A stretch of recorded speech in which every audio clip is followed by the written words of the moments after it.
Good evening, everyone, and welcome to the final frontier of qualification through to finals night here at the MODUS Super Series, where by the end of play this evening, we'll know the Super Six that make it through to the finale here in Portsmouth tomorrow night. So we're halfway through qualification here in Group B, and, well, we're none the wiser as to who the three identities are. After night one, three players find themselves glued on 2 points. Teehan won his first game before then losing his next 3. David Cameron had match starts in each of his opening 2 fixtures. He's still in the race with work to do on night 2.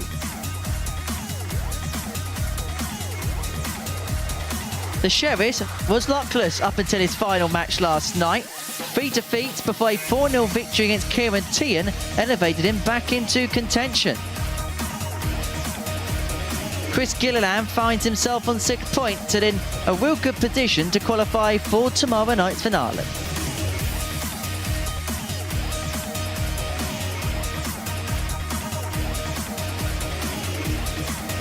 As for Luke Littler, he blitzed through the group, 4 wins from 4. He's a victory away from tomorrow night.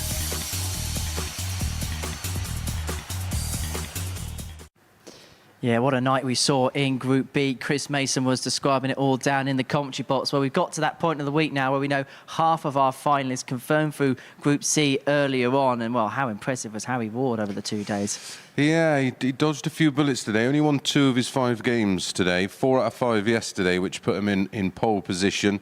But he eventually did enough in the end, but it couldn't have been more dramatic. It looked like it was going to be Matt Clark, and, well, he had a disastrous end to the day. And in the end, it was James Richardson who managed to come through it and, yeah, joins Harry Ward out of Group C. And a very emotional James Richardson. Speaking to him after the session, you can see how much it meant to him. Yeah, well, he's had a tough time of it of late, hasn't he? He's not been in the best of form for him. But he's grafted hard this week. He's really dug in, and he does give it all. That's why we love James Richardson so much. He gives it everything, and trust me, do not write him off tomorrow night, because we know he's capable of putting a string of matches together. We've seen some fabulous stuff from him today. If he gets it all right tomorrow night, he's in with a big shout. So, half our finals confirmed. Andy Barton's winning Group A, and that is going to begin at 7:30 tomorrow evening on the Super Series YouTube channel. But our focus here this evening is on the culmination of Group B, and what an opening night we saw in the end. Luke Littler, the player at the top of the table, but a lot of players tied in third place on 2 points. We'll run the rule through that in just a second. But first, this is how the numbers break down. We saw that big fish, as we saw in the highlights package, from Luke Littler. He's the player at the top overnight. Overall average, just under 90. Checkout ratio, 35%. Yeah, I think across all the groups this week, we've seen some of the best combined numbers we've seen for quite some time. An average of 89.2 is superb, as is the checkout percentage rate. You know, that's a combination of all players' numbers combined. Great average from Gilliland, not his first ton plus average of the week either. Yeah, great numbers. So that is how it looks by the numbers. This is how the table looks going into the second night's worth of action. Luke Littler, 8 points to his name, winning every single match or win tonight will see him into tomorrow night's finale. Gilliland on 6 points, and it feels like once again, because of the brilliance of somebody else, the work of Gilliland may be going under the radar. Yeah, absolutely, and we're seeing that group separation, aren't we, where the top 2 look like they're going to pull away from the rest of the field. And Jordan Brooks, David Cameron and Kieran Teehan, they're playing for that third and final spot. Remember, it's 3 from 5 that goes through out of this Group B. So they've all got it all to play for. Gilliland and Littler have just got to consolidate their position. Yeah, 1 win for Littler and a couple of wins for Gilliland, and they're more than home and hosed. Well, this is what the outright betting is. Perhaps not a real surprise that Luke Littler is 1 to 5. Well, I hope you took the 4 to 9. I said about it yesterday, because although it looked tight, I thought it was still too big at 4 to 9. That's how I rate him, and what we've seen of him already this week. Yeah, I wouldn't go anywhere near that in terms of betting, unless you want to put £5 to win £1. Good luck. That is where we say 18 plus, begambleaware.org. Right, time for the bet builder. This is a number of bets that have been coming through on the exchange. We put it into a handy little acca for you. Well, this really is an ambitious one tonight. 15-1. Well, have a look at this. And this is this is all taken from some of the most popular bets out there. And the opening match, Littler versus Teehan. Littler minus 2.5, so to win 4-1 or better, 5-4. Gilliland against Littler, 180s. Gilliland over 1.5, 12-5, and then Gilliland versus Brook. Handicap betting again. Gilliland minus 1.5, so it's got to win 4-2 or better. It's ambitious, but just have £1 on it to win 15 quid. Pays for a couple of beers. A few beers you could have down here at the Live Lounge tomorrow night. Dartshot.tv, the place to be to get the tickets for that. Well, let's get into game one then, because the battle for what it looks like the third place in this group is about to get underway. It's East Kieran Teehan in action. 3 players tied on 2 points in that part of the table, and you feel like it's going to be one of those nights where you don't really quite know where to go, do you really? Yeah, and listen, they played in the final match of the session last night, and Luke was doing some of his showman stuff, trying to go ball 20, ball on a 120 out. Looked very, very comfortable, and you know he just plays with such confidence and such ease, and it's hard to see how Kieran Teehan gets anything out of it. Ready to go? I am. Let's do it then. So Friday night at the Super Series begins with Luke Littler up against Kieran Teehan. Chris Mason's going to make his way down to the commentary box to describe the action alongside Chris Murphy. Hello, Chris. Hello, Henry. Hello, everybody.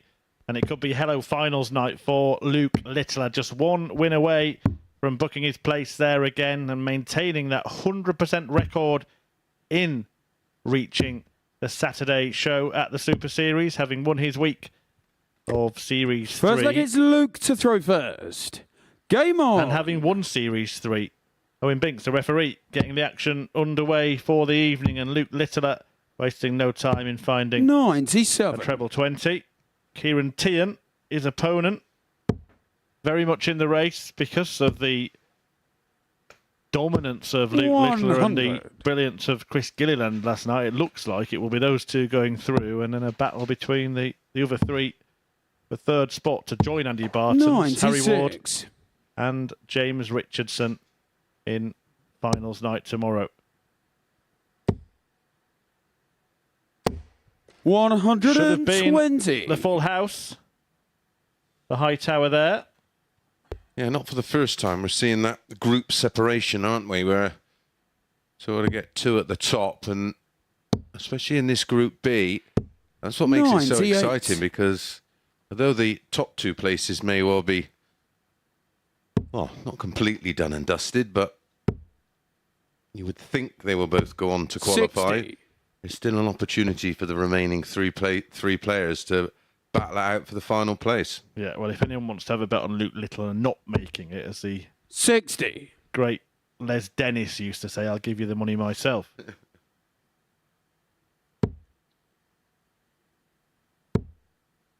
He did promise some entertainment, but he said 85. once I'm through, didn't he? So I don't expect 3 bullseyes to be attempted here.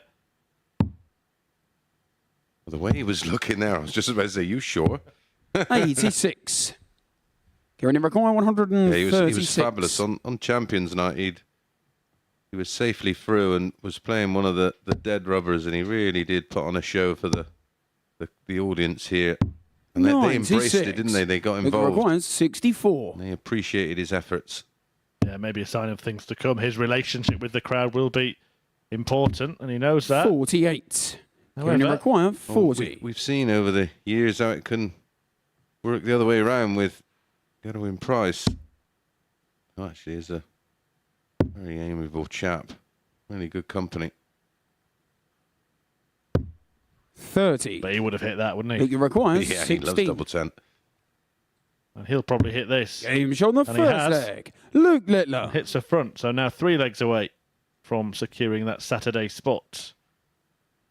Chris Gilliland in action next Second against leg, David it's Cameron. Kieran to That's throw probably the first. one Game. match where he will be most weary. Cameron was, I don't like saying unfortunate, because he actually did miss all those match starts that he had, but 36. got himself in those positions more than any of the other 3 that are on 2 points. Yeah, he continued to look like going on to win multiple matches and 180. then continued to fluff his lines when the winning line was there.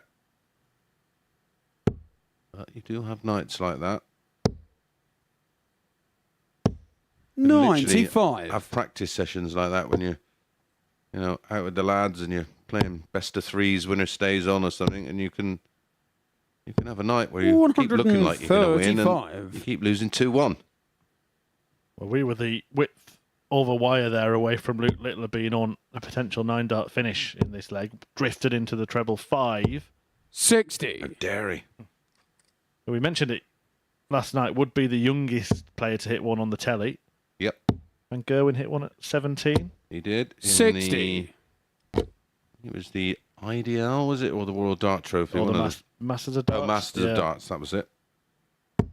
There was a few of them events around at the time. 85. Look, you're at Netherlands. 126. They were all run by that Ad Schoofs, who was, I think he was Raymond's manager for a good while. 101. Now, Bendy Cock.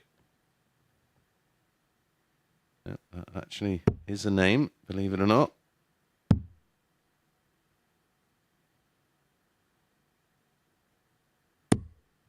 $64. Look, you required 25. Well, options here. He's been actually using the opportunity to practice on different doubles, and he's been going 5 double 10 quite a lot. No score. Fancied some practice on double 8, but ended up 161. finding double 16. Yeah, last night's MO was double 18, wasn't it? Yeah, it was.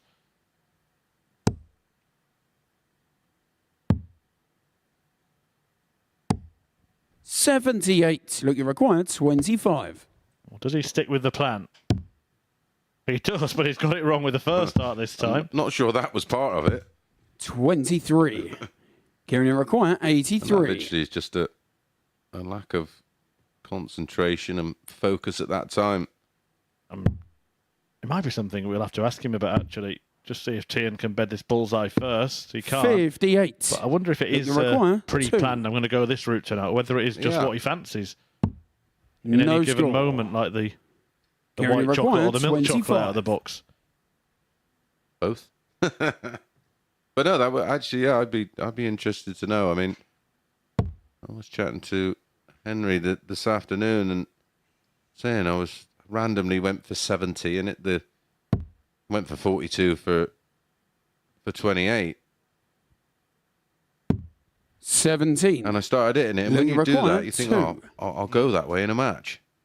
Well, they both had trouble with 25 here. Both messed it Game's up on the royally, and second leg. eventually Luke Littler Luke quite aptly Littler. wins a leg in the Madhouse. Third leg, it's Luke to throw first. Game on. At this moment in time, I'm probably about as good as Luke Littler when he's playing like this. 96. The problem is he never tends to play like that for long. No, that would be the issue. 99. And Kieran Teehan, you mentioned this again last night. Same goes for Andy Barton's really as well. When they are off a little bit, the opponent then starts kicking themselves, 96. don't they? He finds himself 2-0 down with Luke averaging about the worst he has all week. Yeah, mid-70s. And when that happens and you've not fired yourself, that it creates even more 85. annoyance. And this game, you've literally got to play almost on instinct and just try and switch the brain off. 89. And think about nothing. It's interesting. 125. After the last dart had gone for Kieran Teehan, he still sort of gestured with his hand like he had a dart in there. Yeah. That will be a way of dealing 60. with nerves sometimes. You see that with some players, they move their hand. Let's see here. Once he's got rid of the third dart, just sort of still squeezes the hand. Yep. 86. Look, you require 160. 160 versus 106. 100. Kevin, you require 106.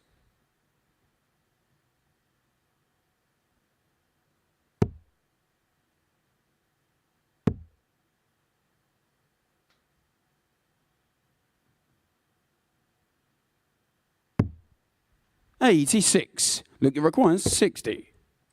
20 and tops for 3-0. And the best, there's the flatty. Game shot on the third leg. he doubled it Luke up. Littler. With a double dosing of flatties Yeah, get the first one, but I suppose the second one's just a Four-legged repetition, Kieran isn't to it? throw Yeah. first. Game on. I can't do it. I've tried. The problem at doing it with the second dart is that if it goes above double top, he's going to block it. Yeah. 105.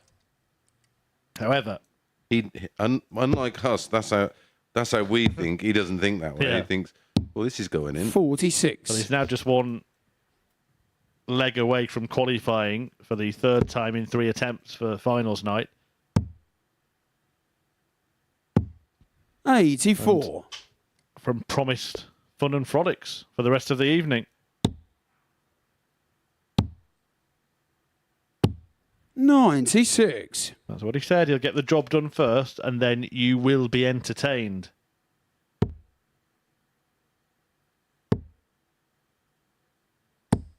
$25.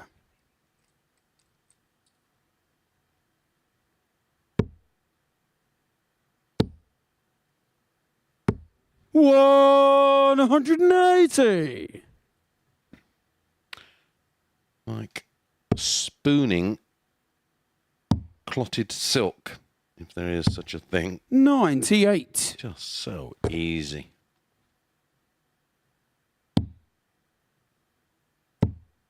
He'll stay there.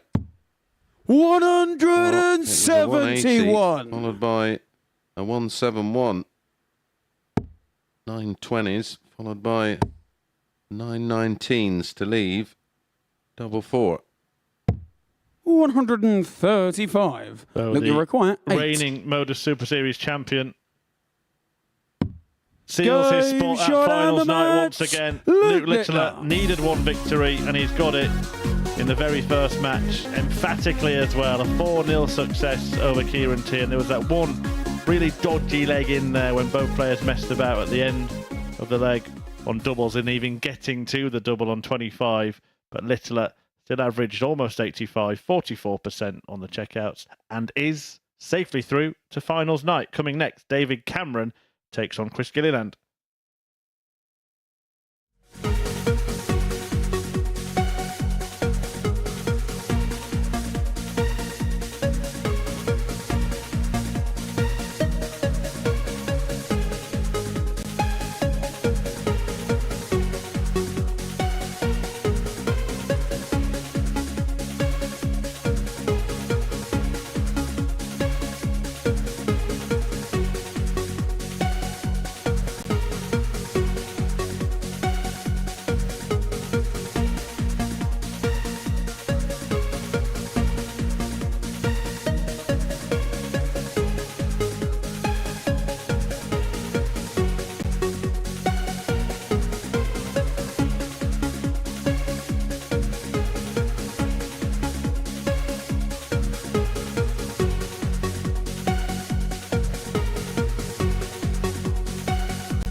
So we could add the name of Luke Littler to Saturday night's finalists after getting the better of Kieran Teehan by 4-0 in our opening match of the evening. Next up for us, David Cameron is in action. He takes on Chris Gilliland, who won 3 of his 4 matches last night and is hoping to book his place into the finale on Saturday evening. Watching this one, the 2 Chris's.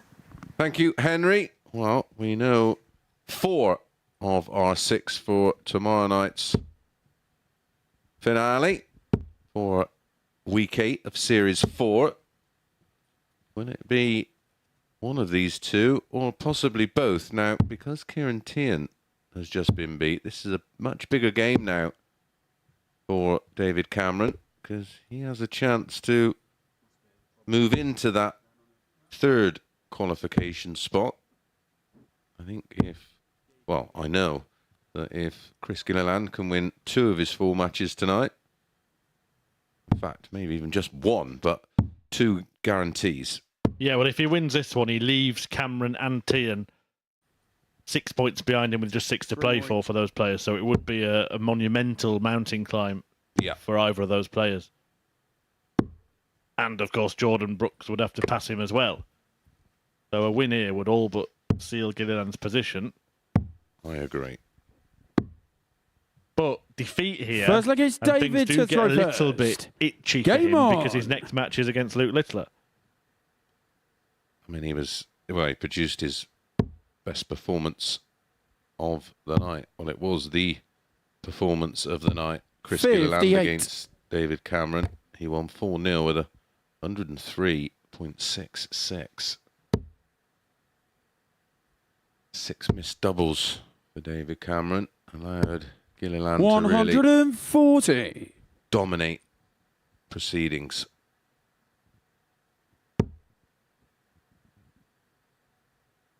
I know earlier this afternoon, those who were watching, 140. you and Henry Mason were reacting to a question from David Wazowski on Twitter about if you could pick any 6 players to play in the finals night, who would they be? And we've had quite a few tweets in at MSS Darts if you want to get 41. involved in that. I know you gave yours early. Just remind us what it was. Yeah, Phil Taylor, Michael Van Gerwen, Eric Bristow, Jockey Wilson, Gerwin Price and Gary Anderson. Yeah, so a few. I mean, Sam on Twitter here, I think he's gone for players that have 78. actually played or are eligible to play in this. He's gone for Leonard Gates, Yellow Class and Bo Greaves, Owen Bates, Colin Osborne and Jacob Taylor. Yeah, like that lineup. 140. Yeah, Wazowski. I think David was hoping that someone might say him, but I can't see his name on any of the lists yet. Sorry, David. Do get involved. 99. Let us know which 6 you would like to see. Similar one to yours here. Eric Bristow, Jockey Wilson, Bobby George, Phil Taylor, Gary Anderson and Peter Wright. Yeah, mine was sort of based on the dynamics 100. David, you reckon of 126. the players and almost the sort of showbiz element to it, and of course the rivalry 58. Eric and Because you Jockey had require would 80. be spicy. And of course, Phil MVG towards the back end, Pricey and Gary Anderson had plenty of history. 40. David, you require As did 68. Eric and Phil, and obviously all these players would be in their absolute prime. Arguably, Gedwin Price may not have hit 28. his prime yet. 'Cause you Yeah, require I don't think 40. he has. What he would hit is double top because he always hits it. Can Chris Gilliland hit it? Game He can, on the and he first hits there. it pretty often as well. Chris Gilliland. Instantly gets a breaker throw. Second leg, it's Chris to throw first. Game on.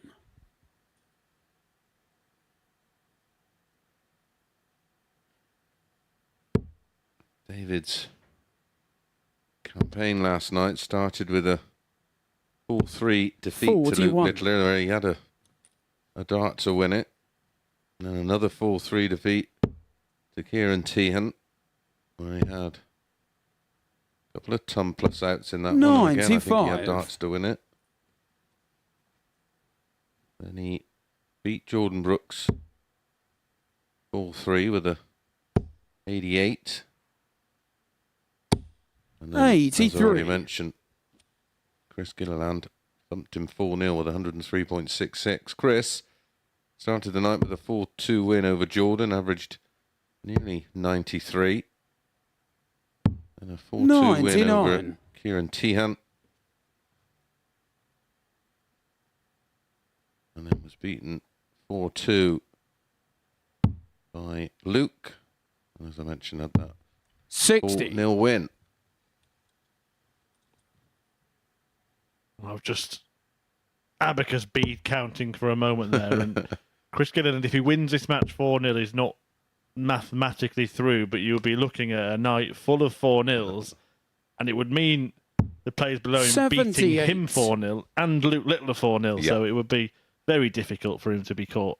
And that wasn't really a feature of the night until matches 8 and 9. Prior to that, they were all 4-2 and 4-3. 140. Yeah, we got a couple of 4-0s, didn't we? Brooks against Teehan and Gilliland himself Yeah. beating David Cameron. 97. But for those that weren't watching this afternoon, I appreciate some of you have to go to work and that kind of thing. What a dramatic end we had to that Group C. Absolutely incredible, wasn't it? 57. David, you require The amount of 132. variables and permutations that had to happen to get James Richardson through did happen. Ball, 107. and he looked the Which you most require unlikely of 120. candidates. I mean, we did say at the right at the very top of the show that if himself, Well, tops for Gilliland. 80. Him or David, Lee you Cox require was- or 25. Lee Cox could win 4 out of 5, then they would be in with a big shout if the other results went their way, and that's exactly what happened. Game shot on the Clark must second be leg. still David Cameron. scratching his head, thinking, "How on earth did that happen?" Yeah, no So Matt it's Clark David at to throw first. Champions Game Week on. this time around.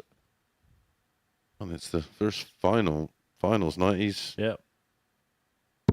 David Cameron levelling this one up though. A break back. After Gilliland had missed that dart at the Shanghai. 58. The Ginger Ninja's gone full ginger tonight, hasn't he? even with the top. 135. Yeah, I saw him just standing outside in the street and the cars were unsure whether they could go or not.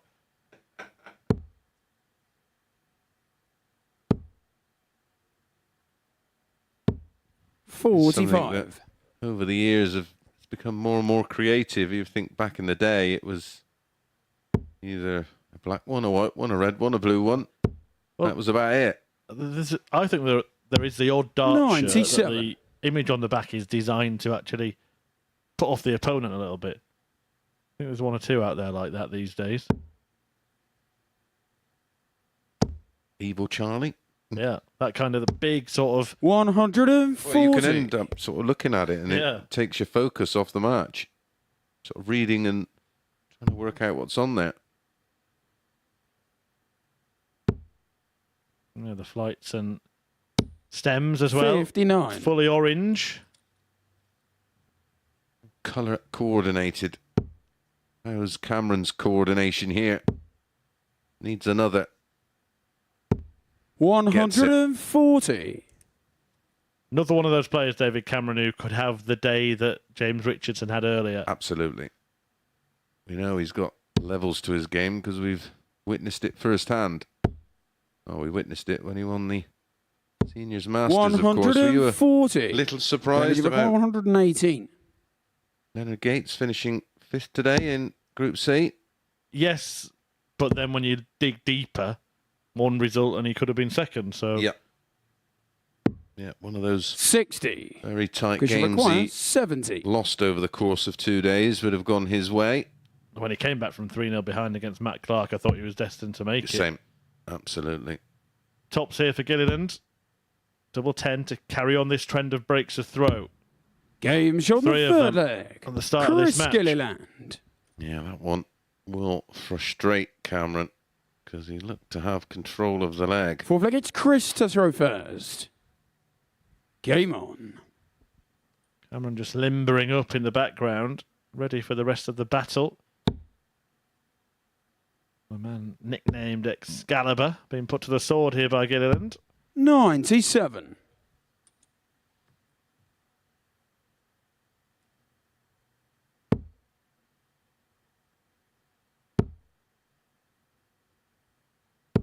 $60.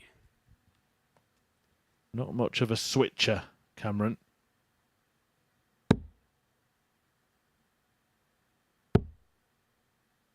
Gilliland doesn't need to be much of a switcher. We mentioned 140. it last night. His darts lay pretty flat in the board.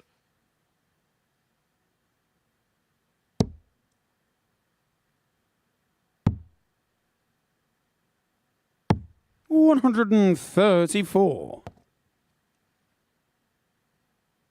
He does have, for me, tonight, Gilliland, the tough run of fixtures, playing Cameron and Littler the first two. 60. You would probably expect to be favourite against both Brooks and Teehan, but if he's under pressure by then, that can affect things. 60. Yeah, certainly the toughest of the openings or opening matches this evening.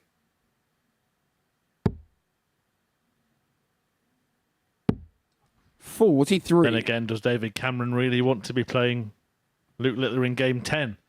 Yeah, needing a win to get through. Well, I'll throw that question at you. Does that mean he needs to get 60. Christopher Cole, 161. 3 wins before then? Yeah, I mean maybe 2, maybe enough. Depending 121. if he loses this match and Littler and Gilliland sort of go on a bit of a run between them, then we've seen it before, 6 points being enough. Because you require 40. Double top then for the first holder throw in this contest. Generally been on the end of his arm over the last couple of nights, and he finds it again. Chris Gilliland. Steady away, isn't it? Nothing spectacular so far. Averaging Fifth leg, it's just David shy to of throw 90. first. Game on. David Cameron at the point of no return in this particular game. Maximum of 3 legs remain. Has to win them all. 100. Real uphill struggle for him tonight. Yeah, probably a difficult darting week for Cameron if he misses out on Saturday after that early exit at the World Seniors Masters when he failed to 140. get through to the second round in his title defence.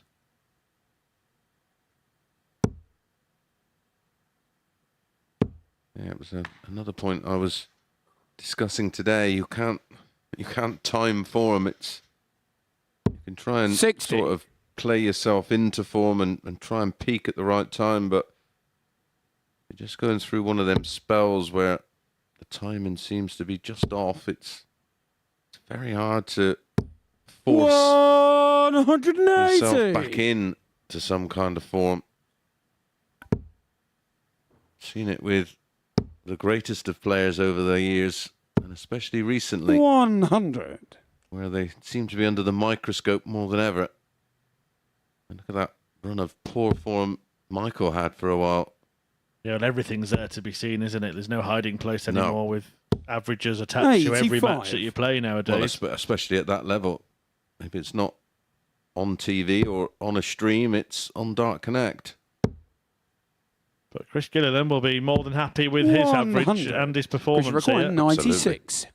94.76. And looking to take out 96 for an 11 dart leg to win the match. A dozen will do. 78. It would have been David far require from a dirty dozen. 141. And a 140 and a 180 in the leg. He will be back. 60. Because you require 18.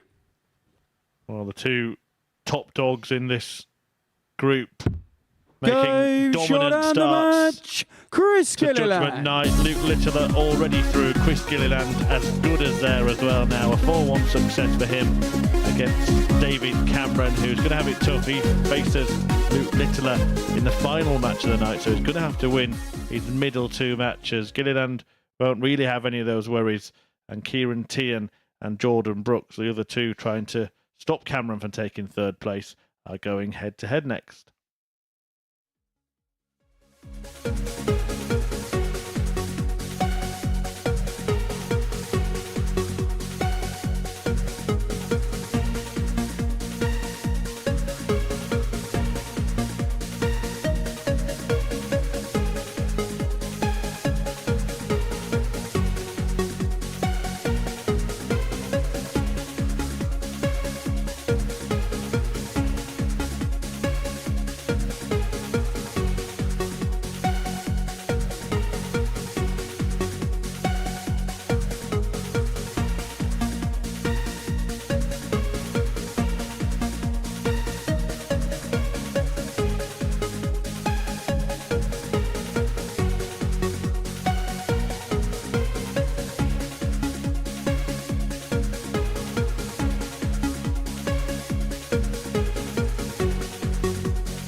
Every Saturday, we open our doors for our weekly finals night. For a unique and intimate darts experience. Meet the Dart Stars and even the team off the telly Here at our purpose-built venue in Portsmouth. every single Saturday evening.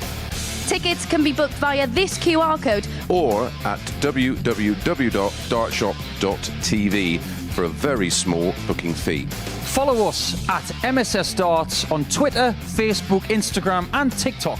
For all the latest ticketing news. All you need to do, log on, book, turn up, and the action gets underway from 7:30 p.m. So what are you waiting for? Get your tickets to the darts. We look forward to welcoming you to the MODUS Super Series very soon.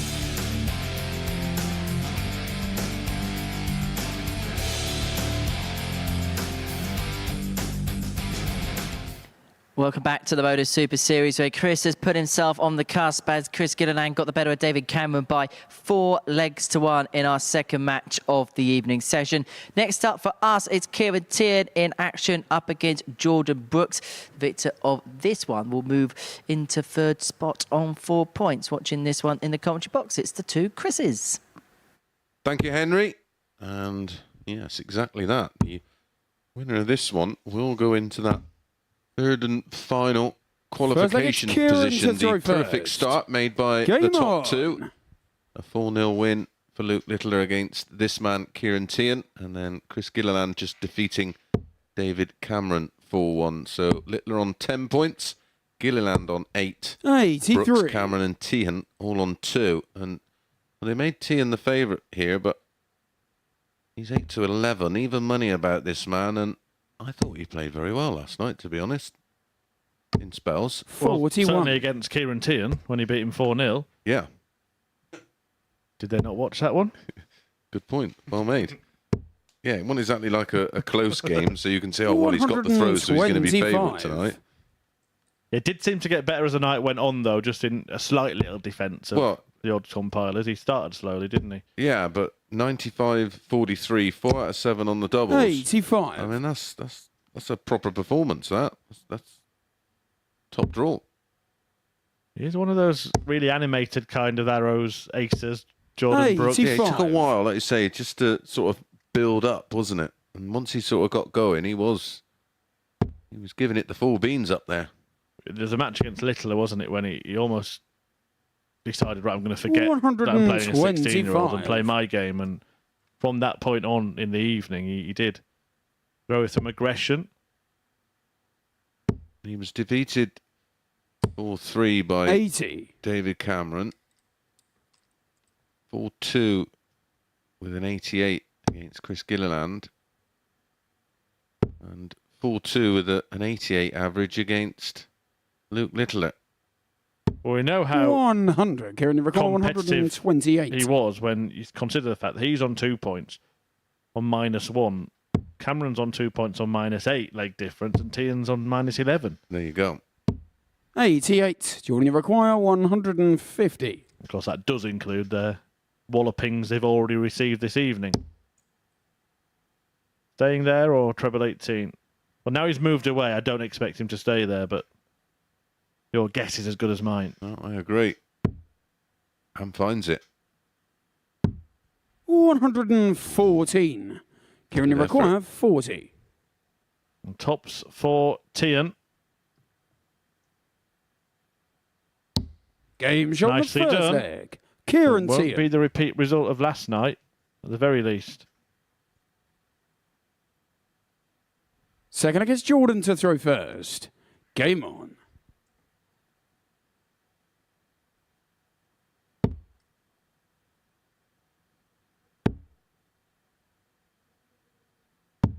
$44.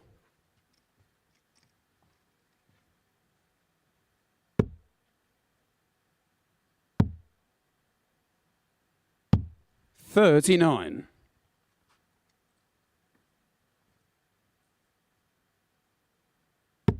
Well, big game to follow this one as the top two clash. Gilliland 100. taking on Luke Littler.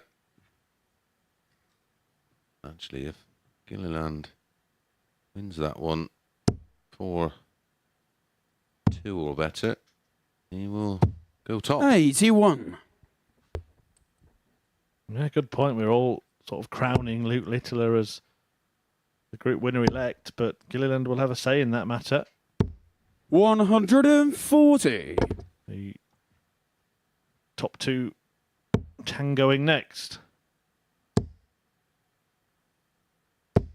90.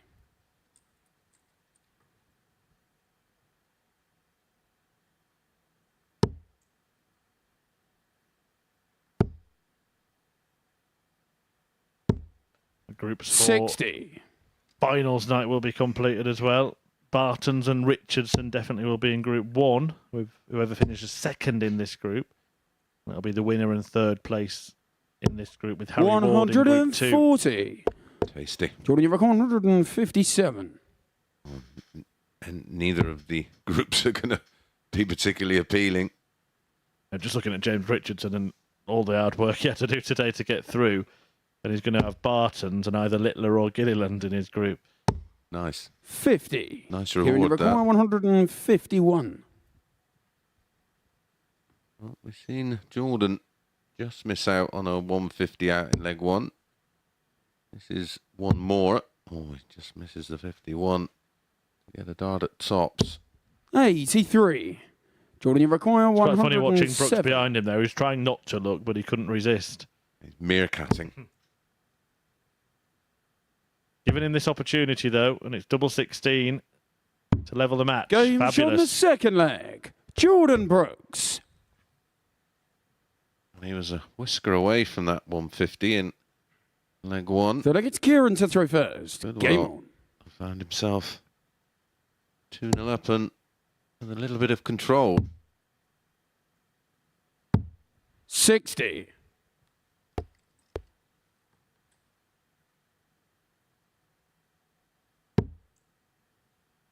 Plumb, high and middle, perfect for a max. 100. He will be desperately disappointed with that. Taking his time here, Kieran Teehan, before addressing the hockey, just slowing things down a little bit as we take a look at the angle of entry. 42. With the taller players, they do tend to stand to attention like Teehan's darts do, effectively throwing down at every target. Yep. 139. I wonder if there is a optimum height for a player. 45.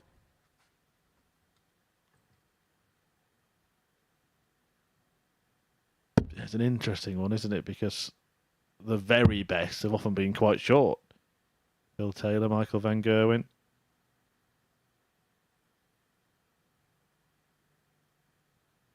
Yeah, Eric was well over 6 foot. Jockey was a wee man, though. Yep. Alan Evans was 86. similar. 5'8", 5'9", maybe.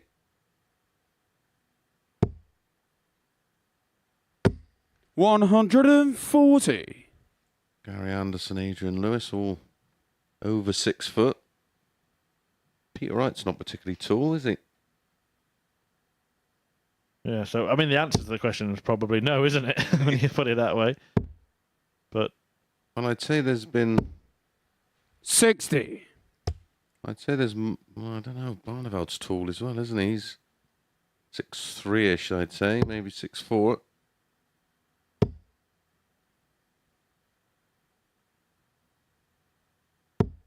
$100. Jordan, you require Kieran Teehan, 116. of course, nicknamed High Tower. For a reason. Treble 20 for another... Ooh. 40. Oh, the Sheriff. Kieran, you Will require get another 114. Robin Hood. Maybe that's the reason for the nickname. Maybe he gets more of those than anybody else. Yeah, not from me, because he's from Nottingham. He's a good way from Nottingham. Correct, 76. 54. Jane Couch, of course. Jordan, you from require Fleetwood, 76. the very famous and influential female boxer who opened many doors that we see now. 60. Kieran, you require Well, Brooks 60. couldn't walk through that open door. It's a great recovery dart as well, wasn't it? We mentioned the way his darts lie now. That being to the left, kind of out of the way, actually was pretty flat in 40. itself, that one. Yeah. Jordan, you require They're all at it. 16. Darryl Gurney started it, didn't he? Yeah, the first person that we saw do it. Game Super shot in the chin. third leg. But it is the Jordan Sheriff. Brooks. Who's in command of this match now.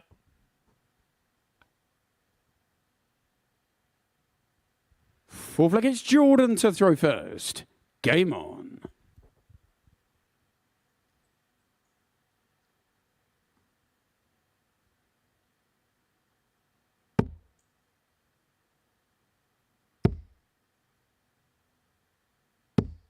$81. These players battling out. One of them may well end up on the stage on Saturday.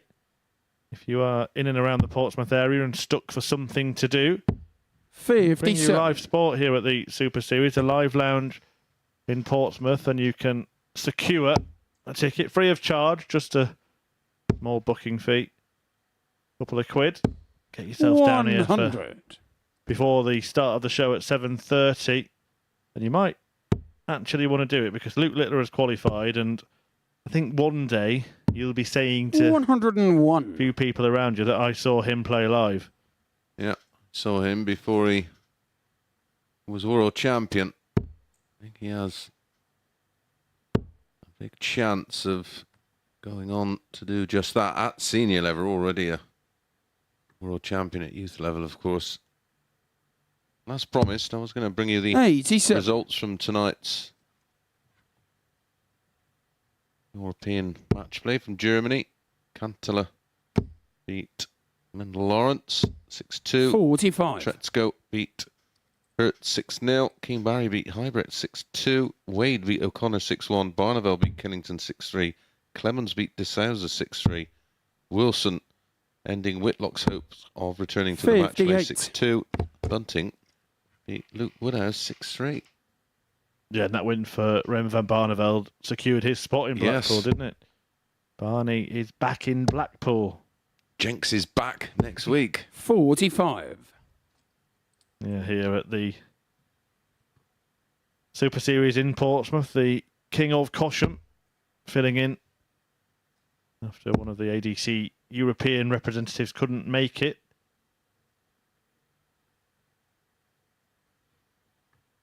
Jordan Brooks undecided here. 95. On the topic of Luke Littler and watching his evolution and watching him grow, we did the very same thing with Gian Van Veen. This route to round 2 on that Euro Tour 101. in Germany. Jordan, you require Euro Tour 80. 10. Yeah, emerging as a proper pro, isn't he? Yeah. 104 average again today. As Jordan Brooks here eyes up double 10 for a 3-1 lead.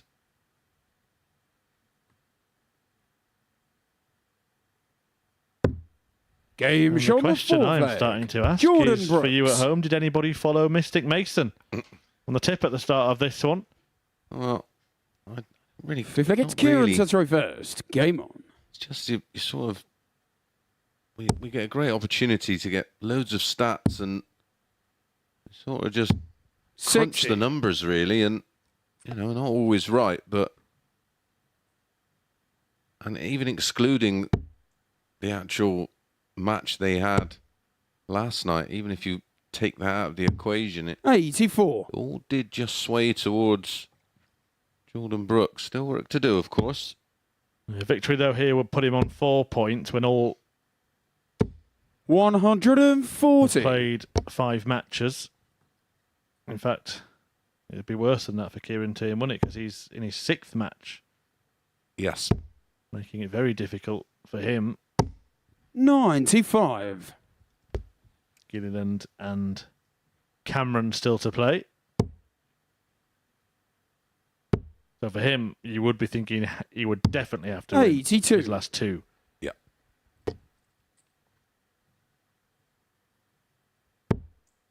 Jordan's next match will be against David Cameron as he 180. pops in the first max of this match.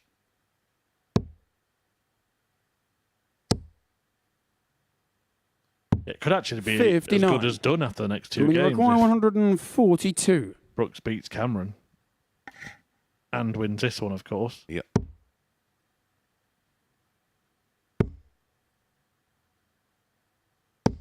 $100. Given you require 160. He's getting closer to winning it. I think he knows that he's on course for another Saturday showdown. Unless... And he can't pull off the party piece. 100. So Jordan, you 42 require for a 42. thumping 4-1 win that will leave Kieran Teehan praying at the bottom of the table. And Jordan Brooks sitting pretty, clear in 3rd. And that is exactly what shot out of the happens. match. Jordan Fleetwood Brooks. thrower. Well, he might have just thrown Kieran Teehan out. He is in trouble. He's going to need to win his final 2 matches and hope other results go his way. But Brooks puts himself in the box seat for that 3rd place. A 4-1 success, an average of over 88. The finishing was really good as well, including that 107 checkout, the race between the bottom 3 will resume. But before that, it's the top 2. Luke Littler taking on Chris Gilliland.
Welcome back to the MODUS Super Series, where a 4-1 victory for Jordan Brooks has put him onto 4 points in the group here at the Live Lounge. Of course, next up is Chris Gilliland in action up against Luke Littler, and a win for the Northern Irishman would see him into tomorrow night's finale. Watching this one, Chris Murphy and Chris Mason.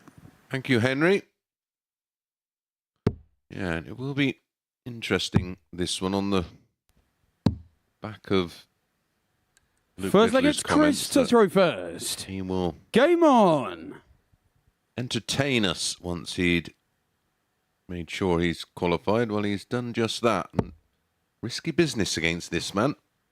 Yeah, Mr. Consistent in this week, Chris Gilliland. 100. Put into a very tough Group A, and credit to him in qualifying in 3rd place, beating Luke Littler in the process as well. 58.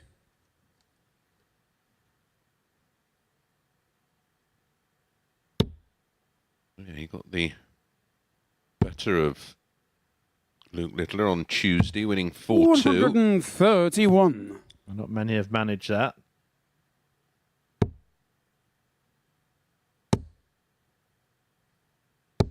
$100.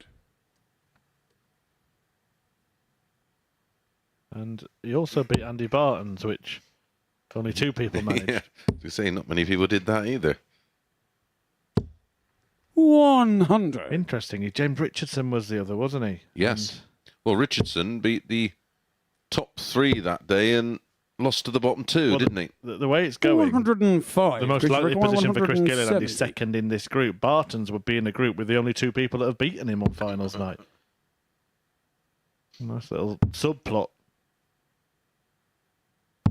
58. He could still end up top of the group, of course. If he can get the better of Luke Littler here, he would move there. Or Well, if he wins 4-2 or better, Yeah. he'll be 56. joint top require on 10 points, 112. but ahead on leg difference. he's making all the running in this opening leg. Doing everything to leave tops now, isn't he? He's so comfortable on that target. Yep.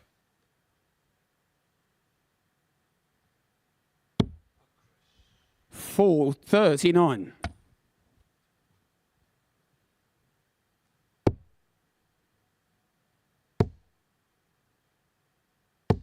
$100 because you require A little 73. bit of pressure from Luke Littler. Not tops. Different target, double eight, Game but no shot on the trouble at first all. leg. Chris Target, Gilliland. same result. 17 dart hold. Second leg is Luke to throw first. Game on.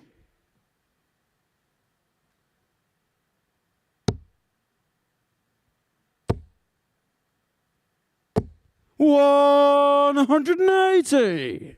His third of the night and 171. Well, he did promise to entertain us. 45.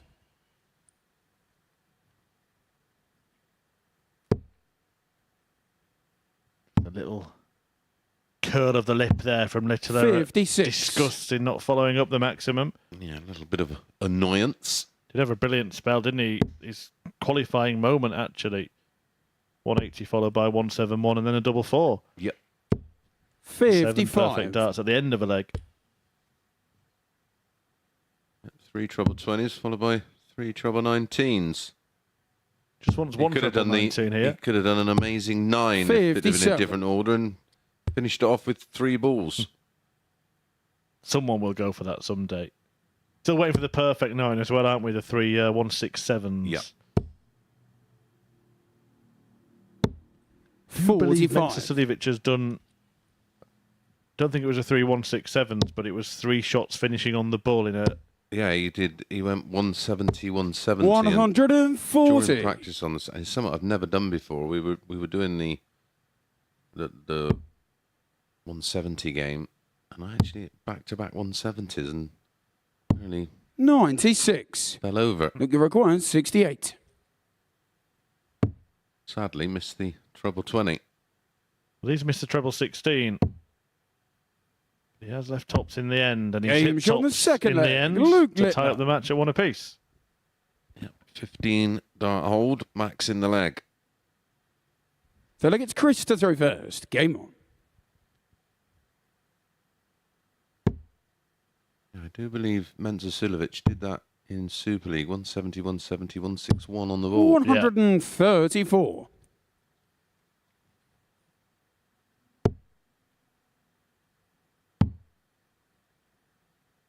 The thing about 93. 9 dart finishing that way, it's the guts to keep persevering, isn't it? Once you've got the first, you've done the ball on the first visit, okay, but when you've got 5 perfect darts and you're still going for it.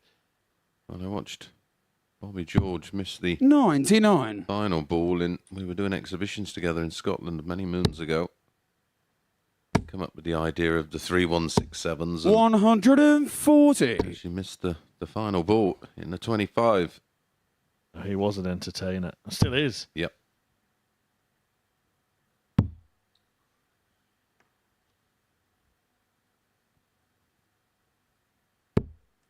$84. Don't make them like they made Bobby anymore, that's for sure. 98. Well, we saw the 170 from him last night. He's teed it up again.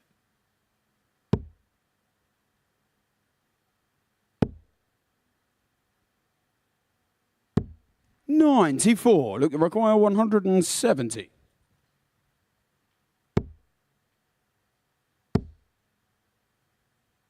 See our 100. second Because you require 90. 170 of the week, of course, today. Steady 90 for Gilliland. Interesting. Games on the third Luke leg. Littler went Chris for the Gilliland. 140. Left 70 in the end, but it all ended up being academic as Gilliland cleaned up the 19-2. Fourth leg, it's Luke to It throw was first. The Game luckless Matt Clark who took out our second 170 of the week today in a match that he lost with a 100.65 average. 57.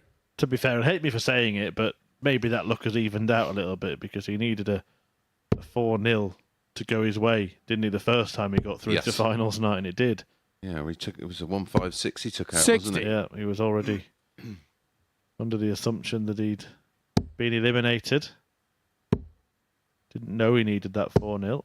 140. And again, when he left today, he was adamant he'd been knocked out, but had Harry Ward, remember he was top of the table, had he beaten James Richardson, Clark, Would have gone through. yeah, he would have been there again. 140.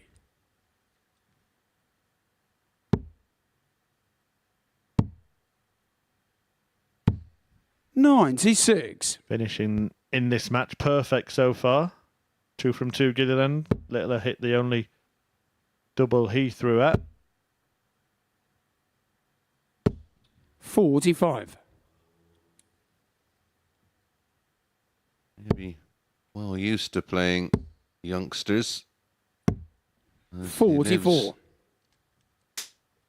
pretty close to Josh Rock, I do believe. Another exciting player. Luke, in the previous leg, couldn't 96. threaten the 170, so he's Look, you're decided to leave the 164 in 164. this one. 19s instead. There's one of them. Couldn't get a bedfellow. 92. Chris, you require 160. He's actually throwing them in that stacking style now, isn't he? Ooh. He has had some big finishes this week. Is he going to add another 160? 120. Look, it requires 72. First little failure from Chris Gilliland, and it's missing a 160 checkout. Blatty thrown, Games on the fourth double leg. delivered. Luke Littler. Punishment dished out. He was a little bit fortunate there because it was very close to going in the 9, wasn't Fifth it? leg, it's Chris to throw first. Game on. 72. Completed for Littler for 2-2. But all on throw, Gilliland still in charge. 59. If he does win the match 4-3, he'll be level on leg difference, but behind 117. on legs won by 1. Of course, if he wins the match, he will secure his place alongside Luke Littler at finals night. 96. Well, throws under a little bit of pressure. Persisting with 44. throwing the dart from almost the point to get them to land at that angle. If we actually see the overhead shot, you'll 60. actually see the angle of entry completely opposite to the way his darts normally land. They actually look reasonably flat from that 96. camera angle, but I can assure you they are well below horizontal. Yeah, it's the optical illusion, isn't it, of a camera on the floor Yep. looking up at the board. 60. Here we go. We'll see it here. There you see perpendicular 140. and able to go through the flight for that one. Still the same result. Makes you sick, doesn't it? Doesn't matter where he holds them, how he throws them, they still find the targets. But he's making his 95. move here Look, on the require Gilliland 104. throw.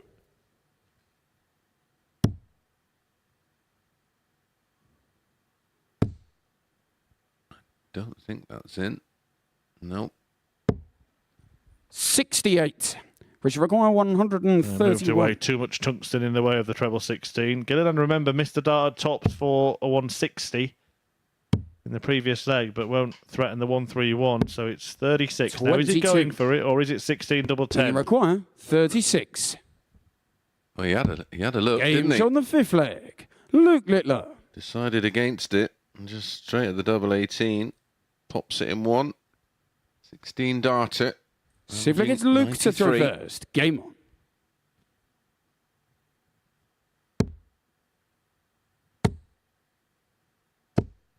$50.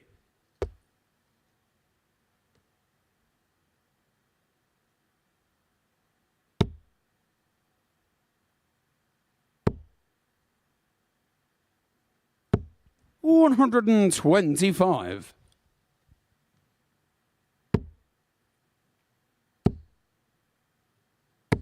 $140. While he's doing the flatter throwing, just inform our viewers on what it is that makes that happen, how he changes his grip to do that. Well, there's a combination of things. 140. With Phil, it was a lot to do with flight size. They would, depending on grip 80. and release point, will determine the weep of the dart through the air. So obviously when it leaves the hand, it will naturally try and go in an arc, and it's how quick 45. that the dart will then sort of become the optimum in terms of aerodynamic, 64. and then how quickly then it will then weep back the other way, because it will weep and wibble through the air. And then by throwing them more towards the front of the barrel, you're actually making the dart flick on that release. So they'll come out of the hand like that. 167. And then by the time they get to the board, they're actually starting to point upwards without pictures. It's 99. very hard to explain. I think he did a smashing job. And Chris Gilliland's going to need to do that here, otherwise this race is run. Tops, tops. There's one. 94. Very unlucky.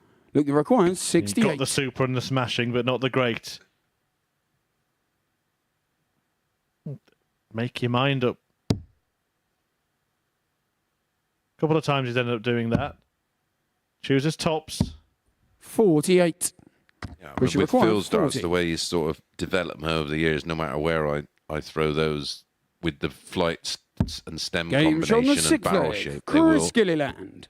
pretty much almost always land below horizontal. Seventh and final leg. It's Chris to throw We first. do have Game on. a video that we're going to release soon with Paul Nicholson explaining the newly named Flatty. So let's see if your explanations match up.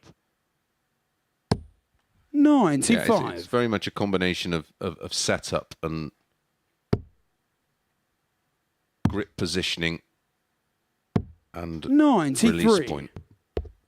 Keep an eye on the YouTube channel and our social media at MSS Darts. If you are watching via our YouTube channel because you're outside of the UK, please just quickly hit 59. that subscribe button. Give us a thumbs up while you're at it. Really do appreciate that. And hit that notification bell. And when these videos do get released, you will get notified instantly. 85. If you have any questions or comments, you can get in touch with us via our social medias, especially our Twitter page at MSS Darts, or one word. We are on 24. Instagram, Facebook, Twitter, and TikTok. Well, one question might be about to be answered. Chris Gilliland, remember, if he wins this match, will confirm his place at finals night. Then there will be 5 in the 59. field, and Brooks, Cameron, and Teehan will battle it out for the last spot.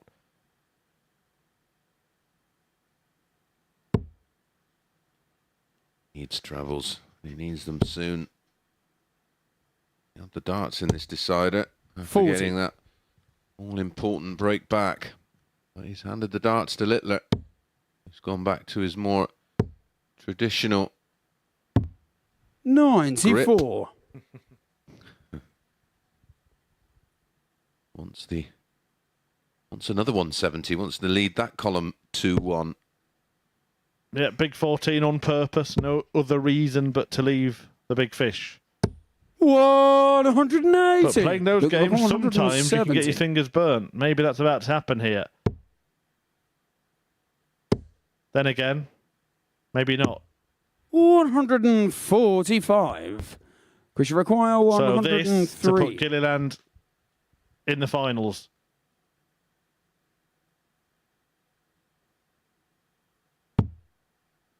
Ten or a 6. Big target. Tops. 83. Look, you require 25. It's a mismatched dart, a chance to beat Littler for the second time this week. Who's now changed his MO again. 5 for double 10. The problem with that is the single 5 could be a blocker. No Proved score. to be the That case. yeah. He had to pick Question that. required 20. Well, he was aiming just probably 5 or 10 mil to the right of where that dart entered. He's up there now. Got to go for it. 10. Look, you required Well, it's now 25. 4 qualification darts gone begging. Sticking with the plan. And Game this time shot the and the plan match. comes together. Luke Luke Littler Littler remains unbeaten in this group. For Chris Gilliland, it seems it will only be a matter of time before he confirms his spot at finals night, but that will have to be delayed at least a little longer. Could have done it there, missed the opportunity to do so. It could be confirmed after the next game, which is Jordan Brooks against David Cameron.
Welcome back to the MODUS Super Series, where before the break, Gilliland got the better of Chris Gilliland in the last leg decider by 4 legs to 3. Next up for us, it is Jordan Brooks in action up against David Cameron. Now, a win here for Jordan Brooks would send Chris Gilliland into the Saturday night finale and put Brooks in a very good position with a couple more rounds to play. So, big game in the offing, being watched by the two Chris's. Yeah, thank you very much, Henry. Big match for both these players, and these are going to be the big matches now. The battles between the bottom 3, as can be the case in Group B some weeks, because First the top against 2, Jordan to throw despite first. the fact that the top Game on. 1 has just beaten second place, it is a breakaway 2 in this group, and Jordan Brooks can do himself a big favour here. Basically, end the evening early. It wouldn't be confirmation of his qualification if he wins this match, but it'd be pretty close to Yeah, it. I was going to say it'd be damn close. And well, he 100. defied the odds last time out. He was same price, even money against the 8-11 favourite on that occasion. It was Kieran Teehan. This time it's David Cameron. 60. These two clashed yesterday. It was a match that went all the way eventually, going to David Cameron for 3. 100.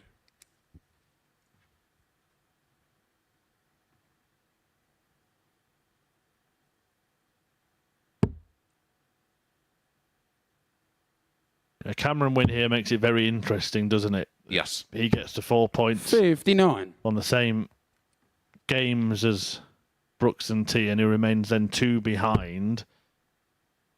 But if Brooks wins this, Gilliland is through, and by my maths, Kieran Teehan would be out. 100. Yeah, because of the current leg difference situation. He's on minus 14. Yeah, wow, he's already 16 behind Jordan Brooks, which means a win for Brooks would make it at least 17, and in making up the points that he could possibly do to catch him on 6, 81. he could not then make up that leg difference, even if he won 2-4-0 and Jordan Brooks lost 2-4-0. Yeah, and the very nature of this group, even with the 99. standout Luke Littler top of the table, there's not that many 4-0s that you could predict. 100. Jordan Both these require men still have to 102. play Littler.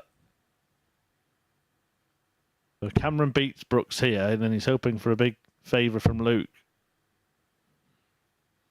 He's just taking his time, a little bit too close to the treble 10. Would have left double 6 as it is. Double Game's 16, on the and he first pins leg. it. And Jordan Brooks. another ton plus out. He did have a 107 check out in that 4-1 win against Second against David to throw first. Game on. Kieran Teehan.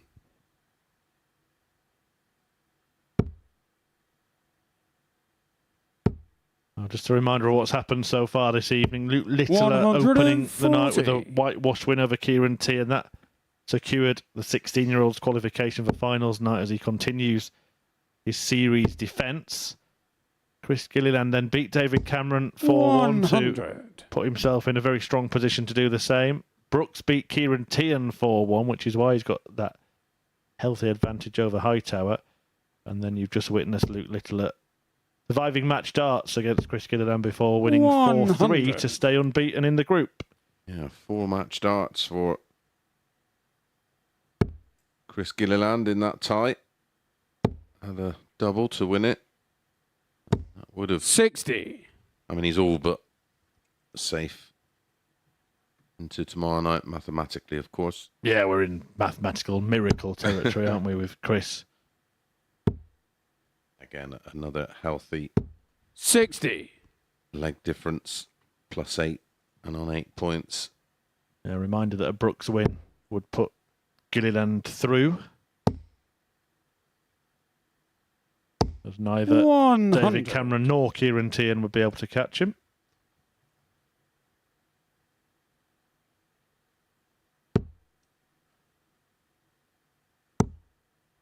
Teehan already can't. It would put him out. 60. But Chris Mason mentioned earlier tonight that he fancied Brooks was up for the job. Yep. I would have probably myself plumped for David Cameron, but that's why he is makes the ace analyst. And I'm just a layman. 81. David, you require just sort of get 141. an eye for a player, and I often tend to sort of look at how they perform 100. over the actual Jordan require results of matches, 160. and where I think their performance levels can get to. Cameron did win this one yesterday, but it was 4-3. 58. David, you require 41. 41 here. Pretty sure Brooks did have match darts. Cameron had plenty of those last night, and if he One. doesn't qualify, he Jordan, will you look back require at those 102. early matches where he missed. I think it was 11 across 2 games. Yep. 102.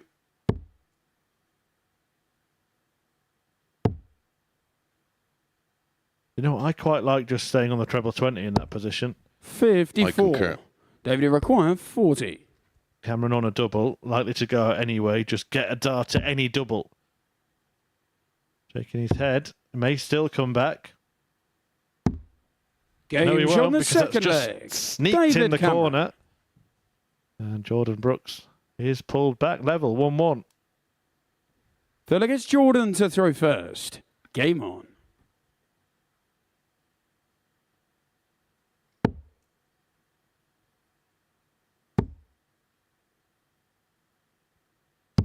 $97. Up, down, shake it all around.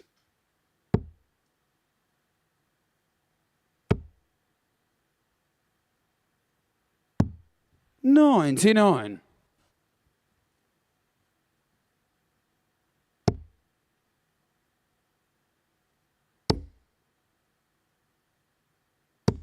$140. Still looking the most likely, isn't he, Jordan Brooks? He's playing at a far superior standard to that of David Cameron for the most part. 100.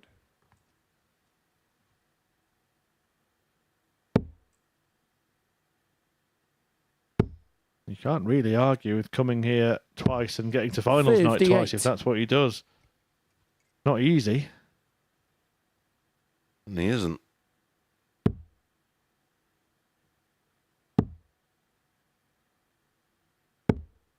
$82. Big last start, that.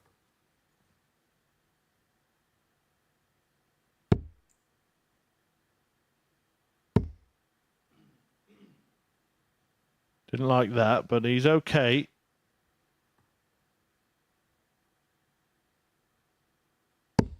Was aggressive with the last 125. start. May have thought about the bullseye, but backed himself for another treble 20. Absolute chasm in terms of 100. averages, isn't there, at the Jordan, you moment? require 81. 78, playing 91.6. And 81. Bullseye. 56. Wait a dart. David, you Lovely. require 120. What's the line? Well, that 90 average could find itself behind against the 78 here. Because Cameron's going to get a go at tops for the 120. 80. Right, Jordan, you funny enough, require just wanna say 25. It's a funny old game. Yeah, that's darts. Very much so. 2 8s. Game shown the third Brooks. leg. The Jordan average, sorry, Brooks. Chris, the averages are a very good guide in terms of performance sometimes, but they're For fucking David, it's throw a first. habit of Game telling lies and then out the be-all and end-all in terms of who wins the match. Well, we'll see the averages there. So Jordan Brooks averaging 95. 9 points more than David Cameron before that visit. But the bit that really does tell the story, Cameron's had twice as many darts at double, Yep, but missed 5. Yep, and that's down to the more consistency in the 100. scoring phase of the legs, creating those opportunities.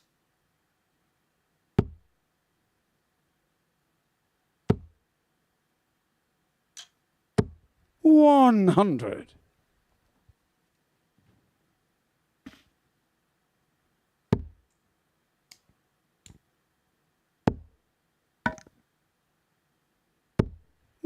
100. Well, he probably should look at the 19s here, David Cameron, but his eyes don't seem to be going there. No, he's done this a few times. He's done it on 303 and 306. 60. Opts to play the old school way.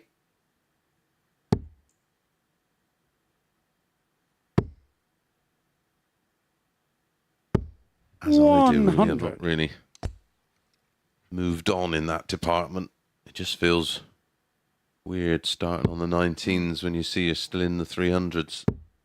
Yeah, but those small advantages that can make a difference, isn't it? 43. Well, most definitely at the elite end. I think what we see actually with some of the older players on the PDC tour, for example, is that they know to start on the 19s on 306, but then when they've hit a couple, they stay there. 96. Well, it's like that 271 shot, isn't it? You should start on the 19s because 4 of them, then they will stay there where the third dart should be going at the ball for 101 to leave 170. 55. Jordan, you require 105. This game just ambling along a little bit. Jordan Brooks, though, could get a tighter grip on it if he can find double 16. 73. David, you require 148. Remember, this match has consequences for 2 players that aren't in it. If Brooks crosses the line in the game, he sends Chris Gilliland through 41. and eliminates Kieran Teehan. Jordan, you require 32. He's about to go one leg away from doing just that, double 8. Not sure if that's friend or Game foe. show He's the gone 4 high. flag. Jordan Brooks. Gives himself a G up.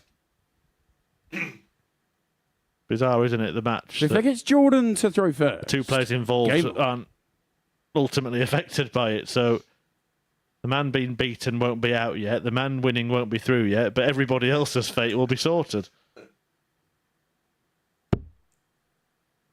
Yeah, doesn't affect 2 players in terms of being 60. in or out, but affects 2 players that aren't playing. That's the fabulous nature of this system we play.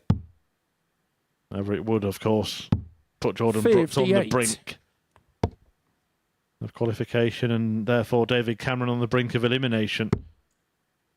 Yeah, Jordan has to play Luke Littler. If he goes on to win this one, May well be enough, but- 180. he has the 2 toughies, the 2 at the top of the table still to play in Luke Littler 100. and Chris Gilliland.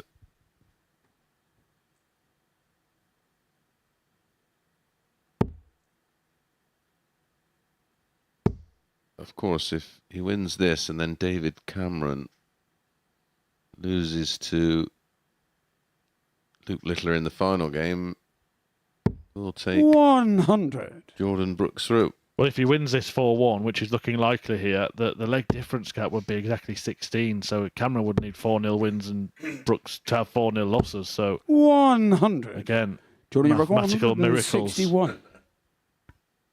Well, ask James Richardson about them.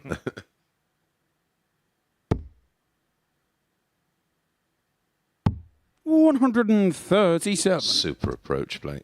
24 after 12. In a leg you need to almost secure qualification for the second time of 99. asking for Yeah. Jordan Brooks. So Jordan literally required need one more leg 24. tonight, or 1 leg to go against David Cameron after this. Double 12.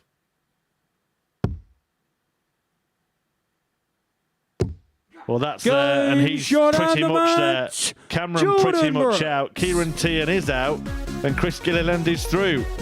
Lots resolved in that match. A 4-1 win for Jordan Brooks, that as good as sorts everything out in this group.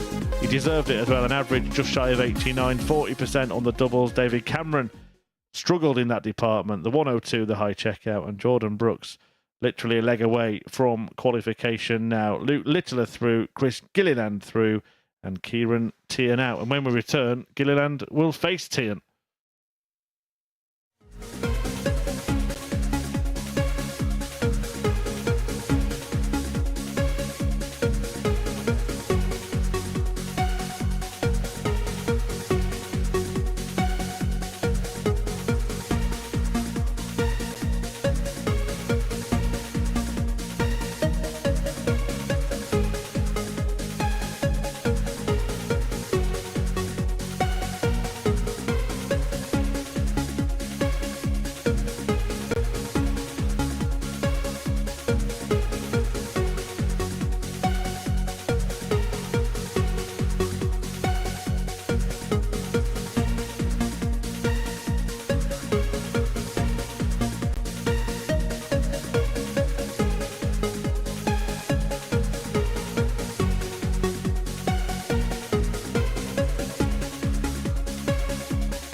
And that man, the defending champ, is going to be through to tomorrow night's finale. Chris Mason alongside me to talk us through what we've seen so far tonight. 5 games down for our evening here at the Super Series. Well, Luke Littler just needed to win his first game against Kieran Teehan to secure his place into finale. Well, he did it in double quick time, winning by 4-0.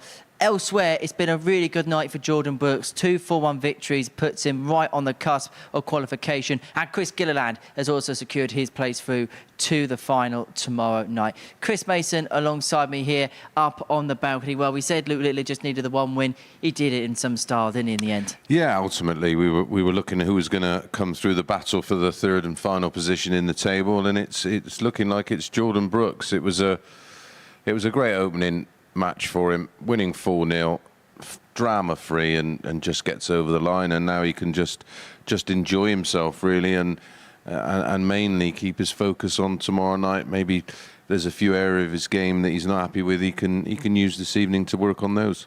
And it is that sort of free hit mentality to a certain extent. Yeah, absolutely. This is when you get the opportunity to maybe try different things, maybe an adjustment on the setup. Ideal, you're still under pressure, you're still under the light, so you're still mentally switched on, but you sort of know in the back of your mind it matters not. But he'll still be trying, of course, but we may see an attempt at a few flash finishes. Most certainly that. Well, let's see how the table looks then. At the halfway point of the evening session. Now, Luke Littler won all 6 of his matches. Chris Gilliland, the other player who's automatically made it through. Now, Jordan Brooks isn't mathematically through as of yet, but it would take a lot for David Cameron and Kieran Teehan to do from this point onwards to get it. Yeah, it would have to be a sequence of 4-0 results, and it's not something we certainly had last night, and we've only had the one this evening, and that was the opening match by Luke Littler. So yeah, it looks pretty much like Jordan Brooks is the man that's came out of the pack, and rightly so. I thought he played very well last night. It was my pick to get that 3rd position tonight, just seeing enough last night. 1 leg will be enough for Jordan Brooks. 1 man already through is Chris Gilliland. And, well, he made his way through 2 finals tonight. And when you look at the way he's played this week, it's a well-deserved spot in the final. Yeah, absolutely. And he should have beat Luke tonight. He had 4 match starts, ultimately, to join Luke Littler on 10 points. But the combinations of the other results has meant that he's safe anyway. And, yeah, and I think he's had a solid week. I think he'll be pleased. We've already seen 1 Northern Irishman make their way into Champions League. That's by way of the reigning WDF World Champion Neil Duff. Chris Gilliland's going to make his way through 2 finals. So a couple more matches for him to go. He takes on Kieran Teehan in our next encounter. And Chris Mason's going to make his way down to the commentary box to describe it in the company of Chris Murphy. Hello again, Chris. Thank you, Henry. Yeah, it is, well, of sorts, a dead rubber, isn't it? Chris Gilliland already through, Kieran Teehan already out, and the rest of the night might feel that way. There is the scenario, the very unlikely scenario, that David Cameron can still take 3rd place off Jordan Brooks, but it would require the following set of results. Luke Littler to beat Jordan Brooks 4-0. David Cameron to beat Kieran Teehan 4-0. First leg, it's Kieran to beat to throw Jordan first. Brooks 4-0. And Game then David on. Cameron to beat Luke Littler 4-0. The most unlikely changing all of the top 3. So 60. looking like a bit of a practice session for finals night for those 3. And Chris Gilliland looking to play himself up. Not even play himself into a bit of form, just to 76. maintain the level that he's been producing all week.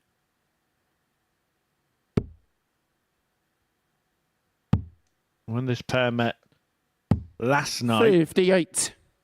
it did go the way of the Northern Irishman. He won it 4-2.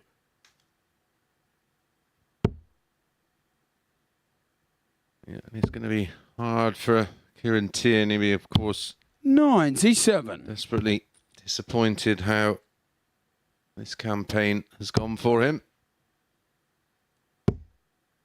Although he does have fond memories, of 44. course, of playing on that stage. He was our first ever winner on there.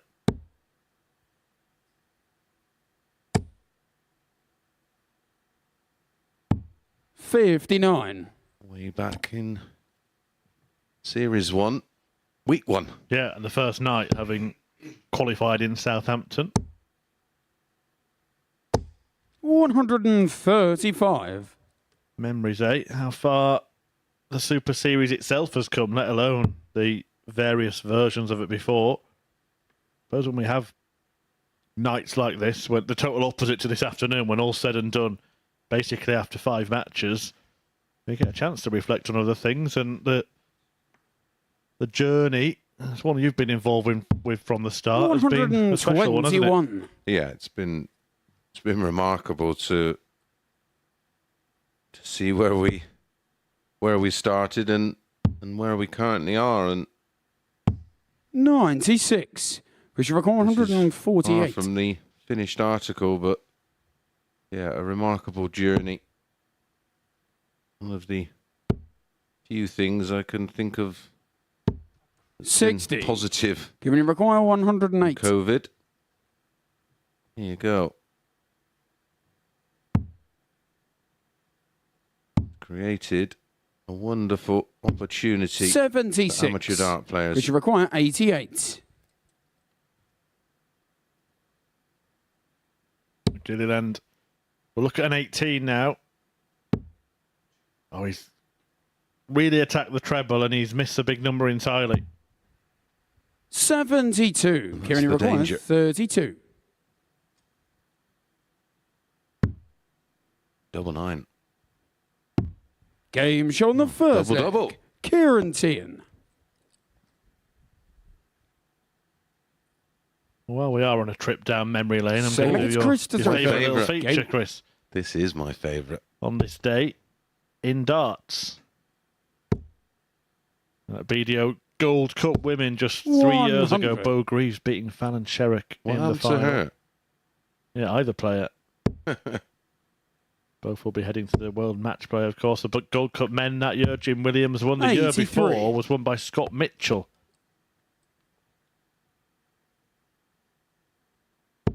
In fact, 10 years ago today, Phil Taylor won a Euro Tour event in Gibraltar. 180. Sure, a few of those along the way. But I think more your sort of wheelhouse are these results, and an event called the 180. Butlins Grandmasters. Yes. 1981, 82 and 83, same day, all won by Eric Bristow. Yeah, a tournament. A very, very tough tournament. That was 87. I suppose you could say a little bit like the Grand Slam of its time, but the tournament, of course, also won, I think, multiple times by Bobby George. Yep, a couple of 100, times 'cause you in the years record preceding those wins 134. for Eric, actually. Yep.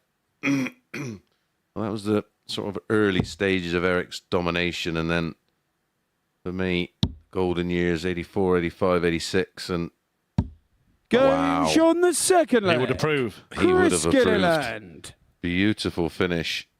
And Teehan approved as well. Nice little gesture there, So against Kieran handshake to throw between the first. pair. Game on. Yeah, he should have won it in 87, really. Missed so many darts against Lowy. Should have won it 4 times on the spin. And then sadly, the grip of the old 25. dreaded dartitis took over.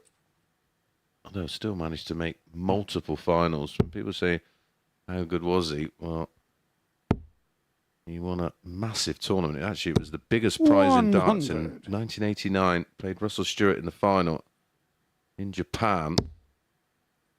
It was £46,000, which trumped any first prize on 81. offer anywhere around the world, and he won that and made multiple finals. And of course, the swan song, 1997 against Phil Taylor in that remarkable semi-final. And 80. if he could have done that in probably 13 years, maybe 12 years past his best, what would he have done in his absolute pomp on these boards? 80.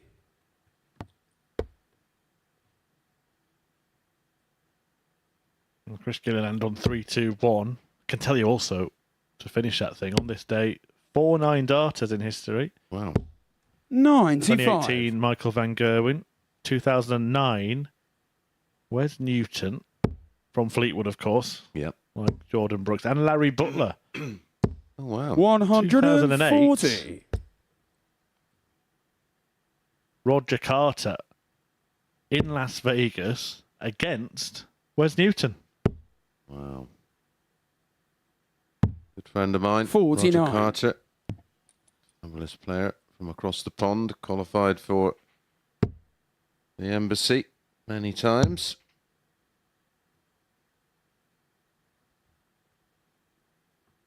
He actually still plays a bit of darts.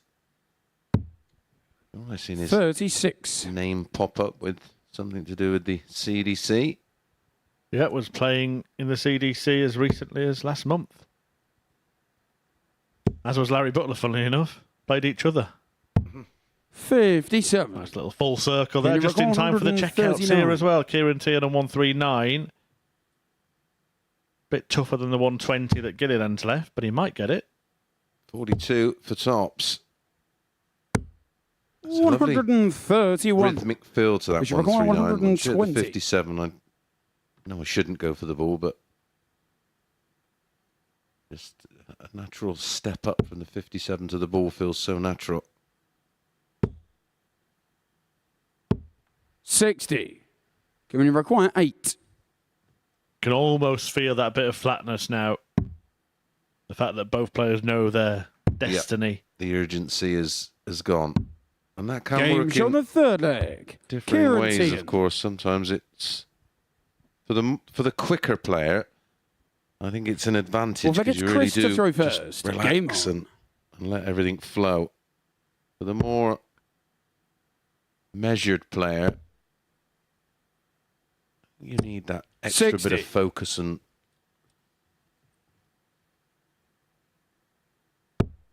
Well, it's what Luke Littler spoke about last night. He said, once I win my first match, I'll try to entertain. And that 95. keeps his mind sharp as well, doesn't it? You see it with Yeah. the likes of MVG, Peter Wright. yeah, that type of player really like to express themselves. Mind you, they're doing it in knockout matches. 134. Peter Wright first really started doing it in his first year in the Premier League, didn't he? And MVG actually took umbrage. Yes. Well, he did that ball 777 ball, didn't 140. he? Yeah, and he did some sort of leaving the ball and then conducting the crowd. Didn't he go down on one knee at one point as well? Yeah. Not to propose. 83. Looking at the darts from yesteryear, who was your favourite player when you first sort of took an interest in the sport? A good question. I think I took an 46. interest because of Phil Taylor. That's what I was hearing about, this sportsman who was winning everything, and that kind of got me interested. Then, obviously, from my passion for commentary, Sid Waddell's amazing commentary on it that always 44. made it worth watching. But I think that the 2011 World Final between Anderson and Lewis, and it's just an amazing game of darts. 9 darts 45. within a few legs. And Yeah. those two players became my favourite just because of the way they played the game, which was kind of different to Yeah. how the old guard had done it. Yeah, and when they were both, well, we can't really say it. Gary was in his pomp because some of the numbers he's hitting nowadays 140. match up to them, but they were both sort of at their optimum level for me, and they would bounce off each other, wouldn't they, when they played those big matches? Yeah, and they would go on to play another World Final 59. with the opposite outcome. Because you require 40. Yes. Tops for Gilliland. Here's where he's been at his best this week.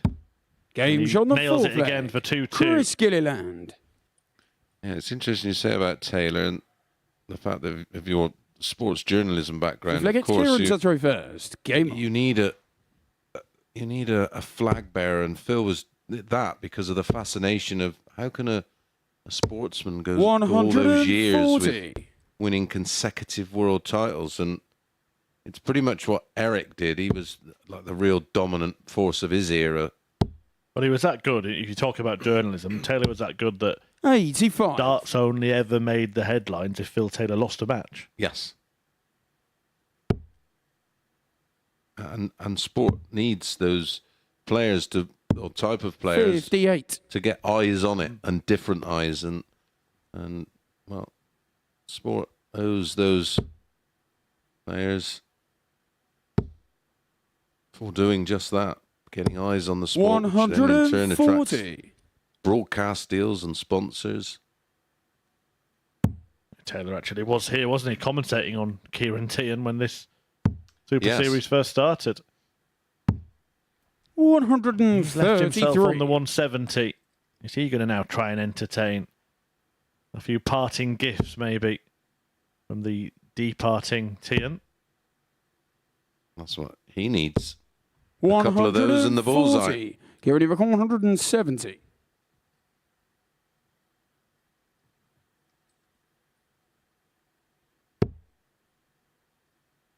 And that attempt is over. And then I know we shouldn't have 58. favourites, but I don't call Push them for favourites. But which 136. players are the ones that you really enjoy to not only just commentate on, but when you get the time to sort of just sit down and watch? Again, it's a good, I mean, at the moment, price You only is... require 112. Actually, really enjoy watching Nathan Aspinall as well. He's got that lovely grinding quality, hasn't he? Yeah, really top quality player, but 56. never out of a fight. Push Never require heavily beaten. 40. And seems to love engaging in battle. Double 10 here. Break a throw as well if he gets it. Double 5, chasing round. 30. Bent the wire. He can't You only believe it. require 56.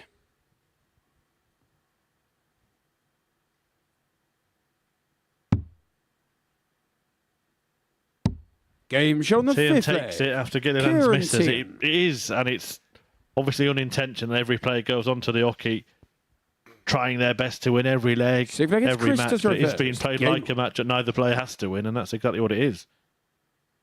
Well, we mentioned about how the averages can often skew things. 125. Gilliland is averaging 92 to Teehan's 82. But it's Teehan who's one leg away from taking the 100. 2 points. And it would be an overdue win for Kieran Teehan. Of course, for him, I suppose that is the aim, isn't it? To make it look as flattering as possible, because it could look pretty 96. unflattering if he just rolled over for the rest of the night.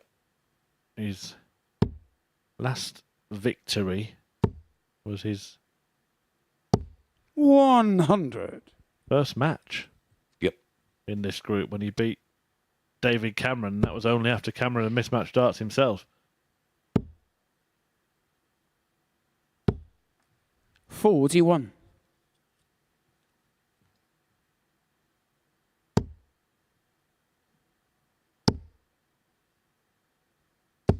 $100.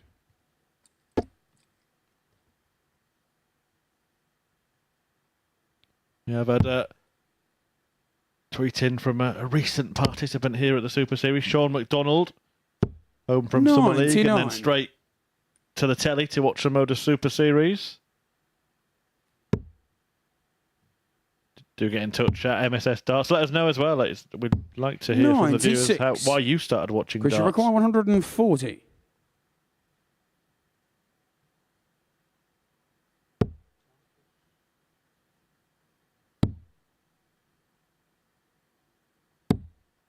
$42. You only require 105. We did have two fans that started watching darts purely because of the MODUS Super Yeah. Series recently, didn't we? Yeah, they found it on the telly and 89. got hooked. Christian require Teehan 98. couldn't hook the double, so it just opens the door for Gilliland to extend the encounter to a deciding leg.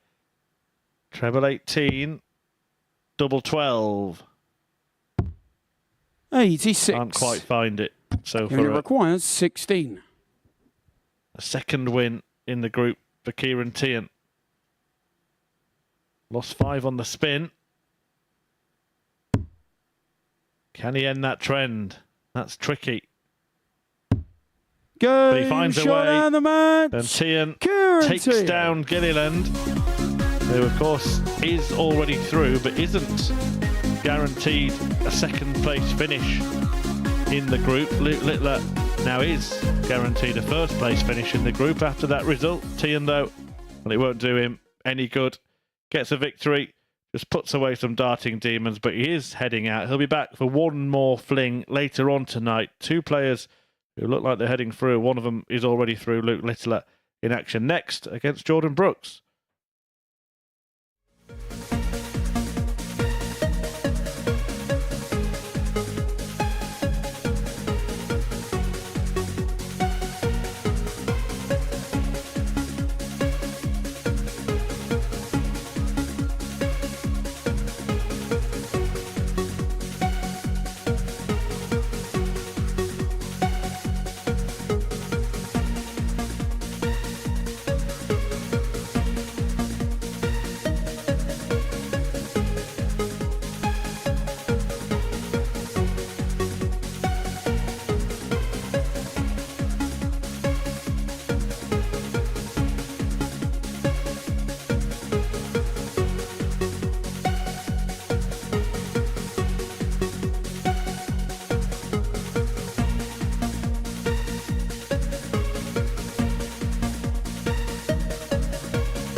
Welcome back to the MODUS Super Series, where before the break we saw Teehan get the better of Chris Gilliland by 4 legs to 2. So next up for us is Luke Littler in action now. We know that he is guaranteed top spot now in the table. As for Jordan Brooks, well, a victory in this one would rubber stamp his place through to finals night tomorrow night. Watching this one in the commentary box are the two Chris's.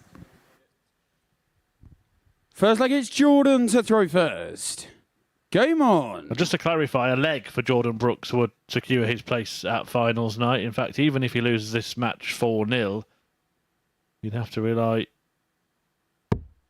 or he would have the insurance policy, I should put it, would be a better way, of David Cameron losing a leg. 95. Just one leg for the rest of the night, any leg, and that'd be enough. So everything is looking pretty rosy for Jordan Brooks, and everything has been rosy for Luke Littler 100. ever since he threw his first darts in this group.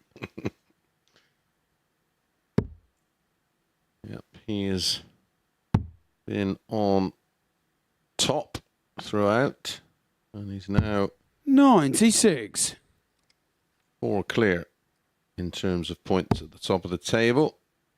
He won't be headed. 180. And he's come out with some intent. Ton followed by his first max of the match.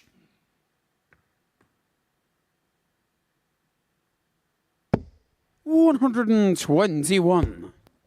We haven't seen that level of audacity and entertainment that Luke Littler was hoping 51. to produce, but he has just intentionally left a 170 there with 3 big singles. He does. I just love watching him throw. It just makes me smile. And Again, it's Van Gerwen-esque, isn't it? That's Yeah. what he would do when he was enjoying himself. 140. Yeah. Luke record 170. Things like leaving the 170 when you could easily try and leave something smaller. Things like hitting it as well. Oh, deflection. horrible deflection. 120. Jordan, you require 49. The other things like going straight for the bull. No score. Wow, well, that's too many, Jordan. So I think But this you're dart requiring goes straight at the 50. bullseye.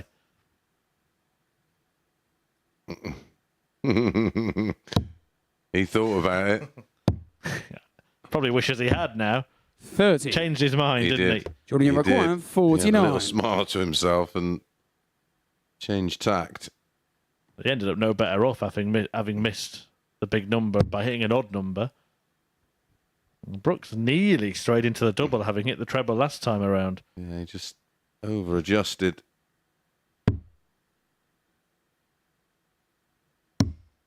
$33. Look, you require 20. 2 5s. 10. Jordan, you require Should have gone 16. for the bull, Luke. I did tell you, pal. 8 for Jordan Brooks. And this is, of course, to qualify.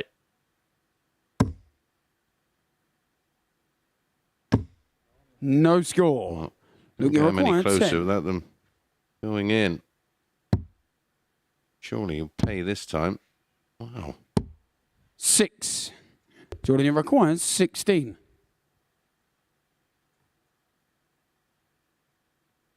$8. And still, No score. still he can't hit that double that, require remember, 4. would secure his spot in Saturday's session.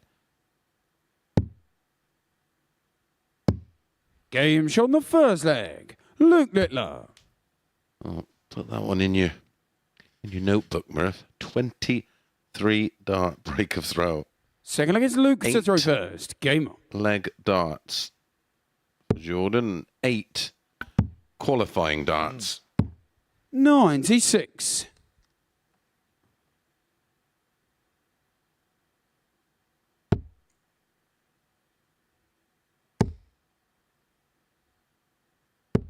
$100. I'm not sure how much he knows. I think looking at the table, everyone will be pretty certain that it will be him going through, but 140. he might actually be in a weird situation here. He might think he's already through. Yeah. Usually players are sort of pessimistic, but it'd be difficult to be pessimistic looking at the table. 180. Got involved in a brilliant exchange in their match last night. 57. Eventually went the way of Luke Littler, but there was a 3 or 4 leg spell where they were going for it against each other, exchanging big blows. He didn't want to stay there. I don't really know why he did. Yeah, treble 17's the shot. He should have 57. come out earlier. Well, he'll get the chance for the fanfare finish after only finding 3 singles. Well, it was 94. typically darts Johnny after McGuire, missing 8 at a 164. double to then in the next leg take our 164. Right, let's play a game, mate, of guess the route for Luke Littler. 19s, is it bull 14 bull? Is it 85. Bull 14. McGuire, 114. I told you 19s, didn't I? 57. Jordan, you require 79. Should be 19s for Jordan Brooks here. That leaves double 11. Game's on That's the nicely second done. leg. Jordan Brooks. And that is Jordan Brooks through to finals night, joining Luke Littler and Chris Gilliland from Group B. So And look, the it's field Jordan to throw first. is complete. Andy Barton, Game on. Harry Ward, and James Richardson, the other three.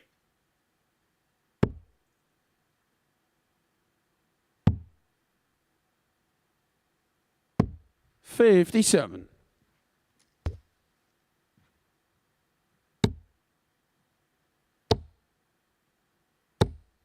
$100.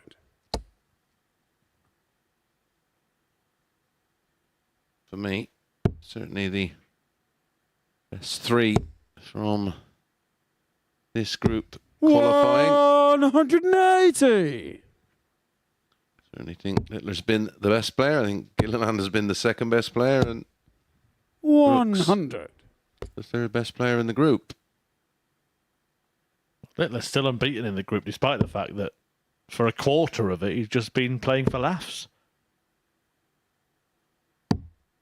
44. Yeah, I think we'll see a different Luke Littler when we're playing in front of a crowd tomorrow. And of course, playing for 180. well, not just the £5,000 first prize, but also a place in Champions Week. Right, round two, Mace. Guess the route for Luke Littler. Bull again. Bull. 140. Bull, Look, yeah. 121. Okay. Oh, he's looking up. Maybe he's 96. very nearly seen a ball. Do you require Instead of 80? dart 1, it would have been dart 3. Top stops. Double 10. Double 5. I guess the route on 75. 25 for Luke Littler is You still require difficult, isn't it? 25. It's 5 double 10, 9 double 8. Back to the old way.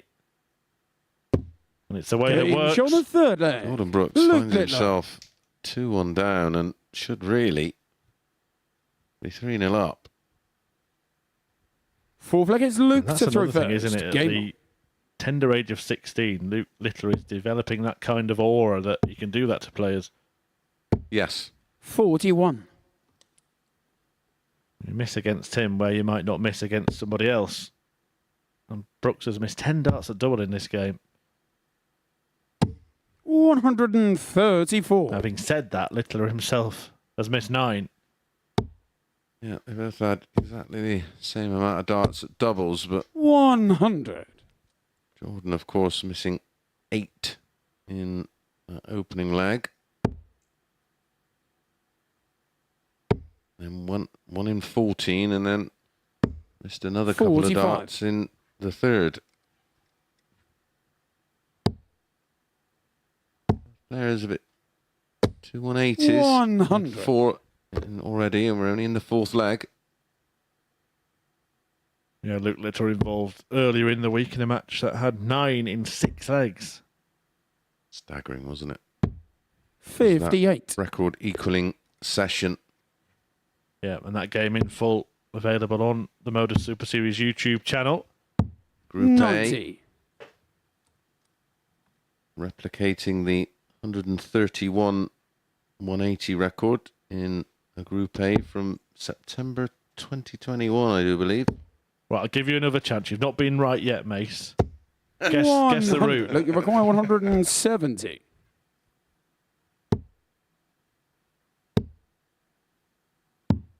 Does have a 47. determination to take this finish out Jordan, tonight, you've got doesn't he? 1, 2, 3 can 164. look quite spectacular, but Brooks has a go at a spectacular finish of his own first.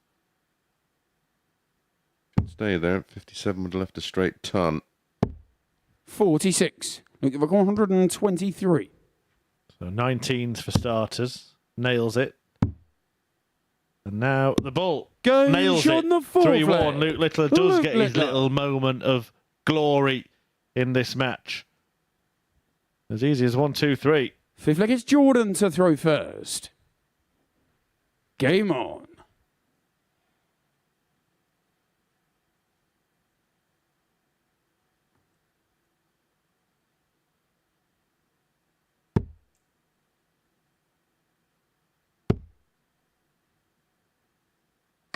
Following 60. this match, David Cameron to take on Kieran Teehan. Of course, both of those players now out of the race. 84. It was that leg for Jordan Brooks earlier in this match that meant that David Cameron did indeed get exit done. Yeah, the match to follow that, Gilliland Brooks could well be pole position, couldn't it? Indeed, yeah. No guarantee that 140. finish in P2 yet. And that can have an impact on, of course, who falls into what group on finals night. 60.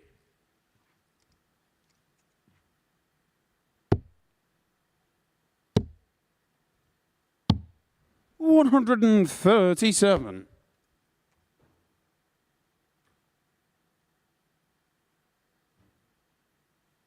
I'm just working out what you can do with this. This 140, maybe treble 20 tops. Yeah. Bull tops. 100. Look, require 140. We'll never know. He might just leave tops in the end. 60. Couldn't manage that. Johnny require 141. So we might get the tops after all. He will get a go. I don't think we'll see anything conventional. Surely not. The win it in 60. style. Look, require Tops. 80. That was the plan. He's done it flat as well, as almost a little 60. security blanket. If I Johnny miss low, I'm require out of the way. 81. But he does open the door for Brooks. Treble 19 for double 12.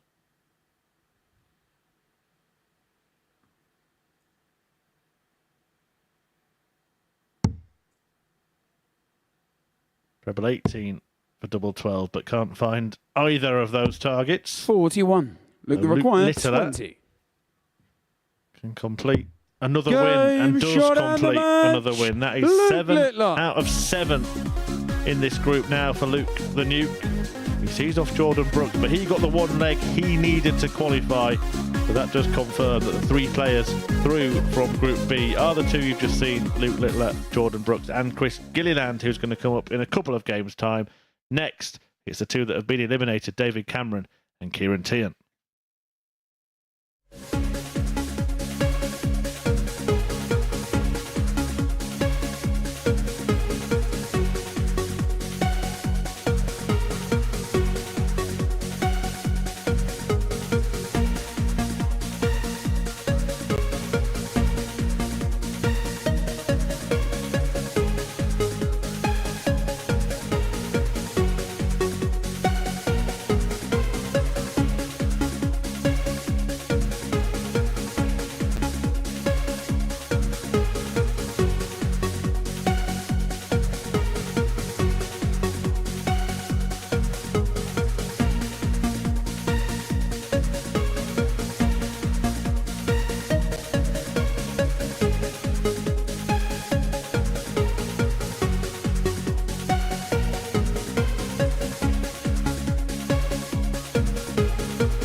Welcome back to the MODUS Super Series, where before the break, Jordan Brooks got the leg that he needed to go through, but it was Luke Littler who picked up the points in that one, a 4-1 success for the Nuke. So David Cameron and Kieran Teehan is up next. For us, both players will be departing us following the evening's four. As far as Teehan's concerned, he's looking to finish off with a victory. Watching this one, the two Chris's.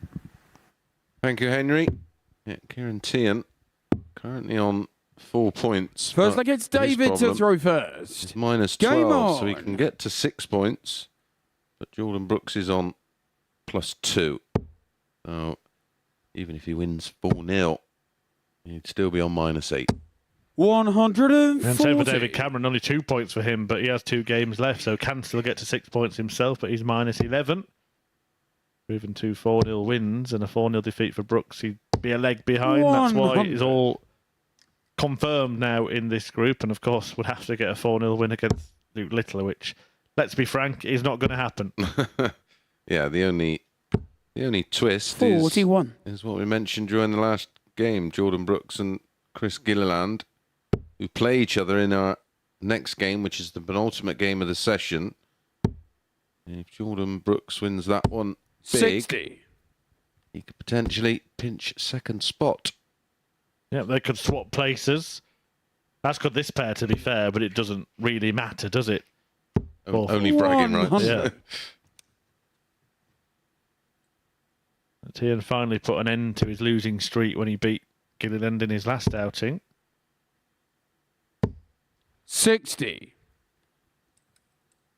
Well, there was a match earlier on the Euro Tour. Therefore, we've got a bit of a dead rubber here. We can digress. 45. It's to be a record in terms of length of match. It was only 8 legs long, 6-2 to Marco 42. Cantala. It lasted more than 50 minutes. Wow. And I have had the 60. challenge of commentating on some matches involving the opponent there, Liam Mandel Lawrence, isn't it, the German player? Yes. And he probably is the slowest player I've ever seen. 100. David, you've got 115. And my matches I did was 6-5 when Oh. he So that may not be a record then. probably a record for 8 legs. 95. Yeah. You've got 139. It was Robert Owen actually played in one of them, and Owen got himself into a right mess at the end of the match and ended up losing it. A legend here at the Super Series. Stack attack. 70. David, you've required 20. David Cameron, double 10. Game shot on the first 1-0. leg. David Cameron. Yeah, I think the first 2 legs of that match took 20 Second leg, minutes. it's for some Kieran to throw reason. first. Game on. Wow. Well, slowest ever player was a 48. gentleman from my neck of the woods down in Devon, Terry Down. Famously, there's the story of Jockey Wilson taking a chair on stage to sit down in between throws. 96. You'd get away with that nowadays.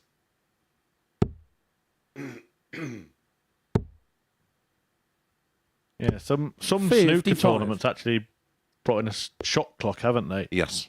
And even in the tournaments where it doesn't exist, time is still being monitored. So I wonder if that would ever be brought into darts. Well, I think so, because 99. the very nature of the sport is the fact that it's a continuous flow of action, and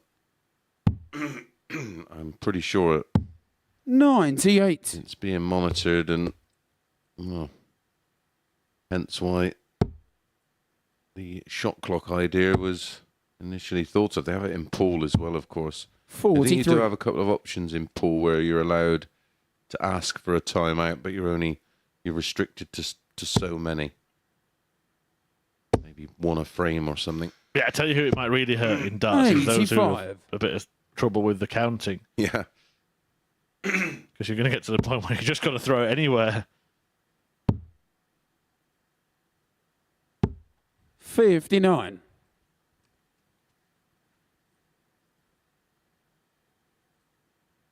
How the crowds of nowadays would have treated you likes of Dennis Priestley, who was really not what I would call particularly slow. He 95. was methodical and measured. Well, methodical, measured, and good is Yes. good to watch, but Yeah, methodical, measured one of when it's my- not really working is. One of my all-time favourite players. Watching Dennis, he 100. was Giving you a special. 120. Can he find a way past there, or does he try the little? He has found a way past, or is it in the single? Yeah, just above the wire. 60. just David, you tried to require Clatter 104. one in between.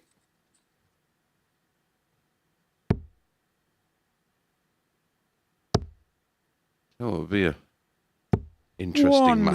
matchup. Kieran requires 60. Lawrence against Ricky Evans. Wow, yeah. Although 20. I think it's David, a myth that require Ricky's the 4. fastest player in the world. I think there are one or two that might actually be a bit speedier when you actually time the whole process. No score. Kieran require 40. I think Jermaine Watermainer might be one of them. And Teehan on tops.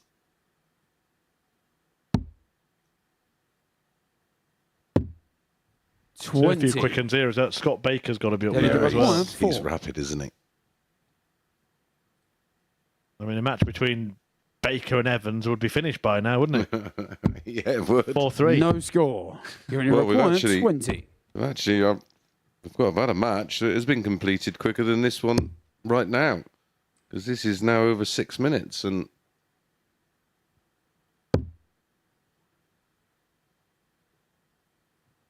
we're only in leg 2. 10. And we're still in leg David, you 2 require 4. after 51 darts. 53 darts, rather.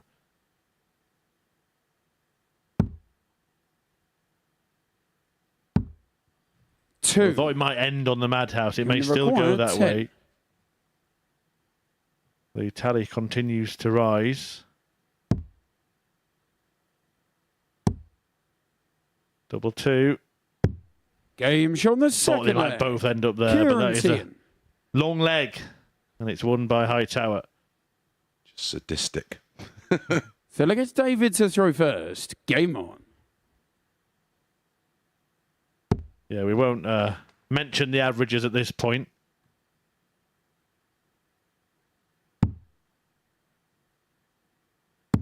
I'll 136. just put it this way. If Kieran Teehan throws a straight 60 here, it increases.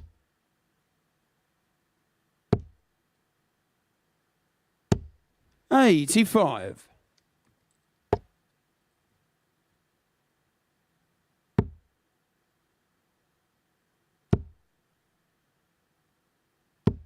$100.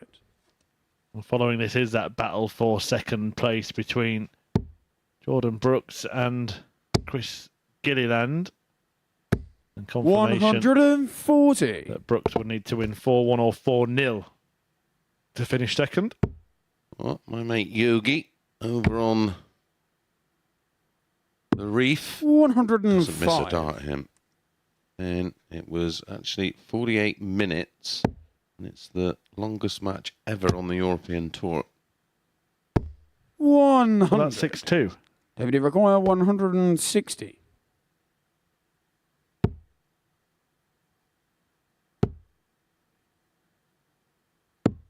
Presume with watching it, the 74. commentators would have. 6-2, and it was 48 minutes.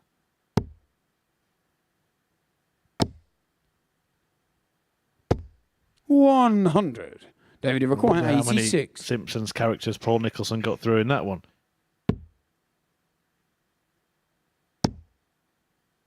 Double 7 for Cameron.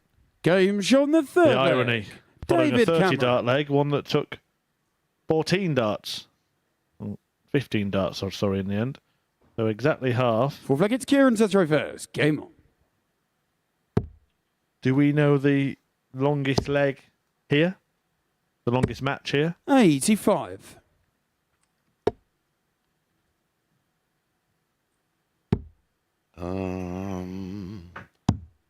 Where do I have that in my 42. in my notes?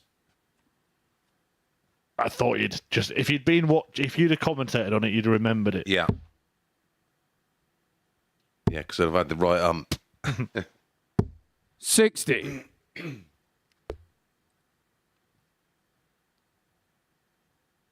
The longest leg was 39 darts, was it, or something?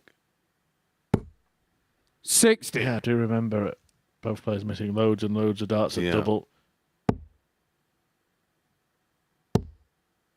Happy to say it wasn't anything to do 100. with me, either of those.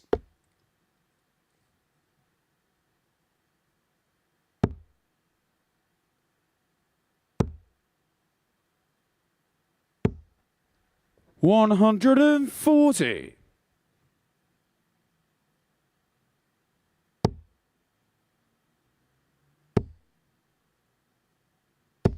$140. Yeah, unfortunately, I've only noted the sort of records that you want to have, not Yes. the ones that you don't want to have. 59. Yeah, same. Giving you record 116. He wants to have 116 next to his roll of finishers, but he's not going to do it in this leg.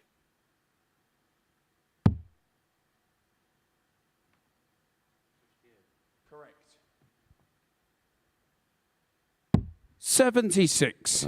Teehan on target to level things up at 2-2.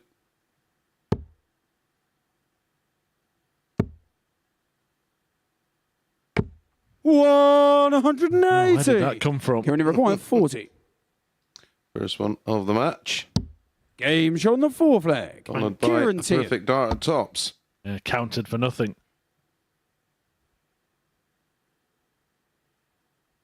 Fifth leg, it's David to throw first. Game on. Well, he might go back to back.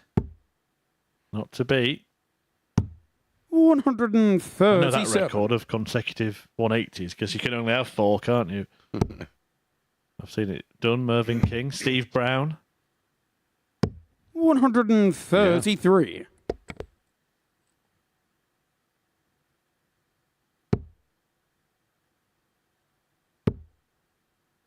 MVG had that ridiculous. 100. Was it 17 consecutive perfect darts, wasn't it?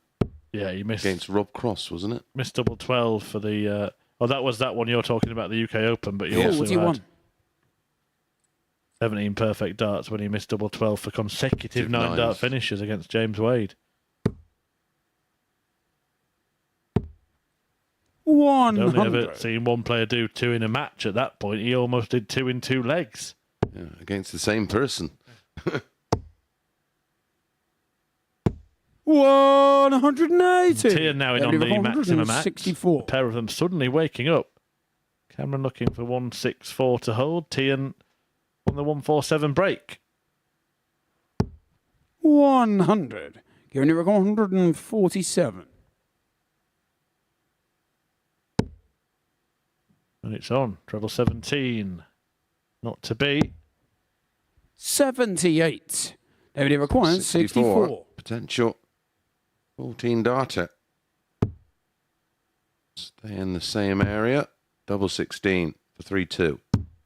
Game shot on the fifth leg. Since David that Cameron. bizarre leg, doubling has been dynamic. And the last 2 legs have taken as Six many legs, darts Kieran to throw between them as the first. one Game. before.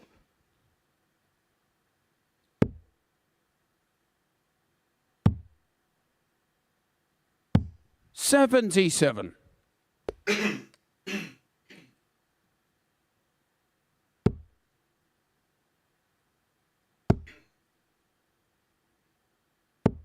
Nice adjustments there 140. over that dart below the treble 20 from David Cameron. I'm sure we'll be heading back to Canada. Getting his eye back in 134. some CDC events and other North American tournaments.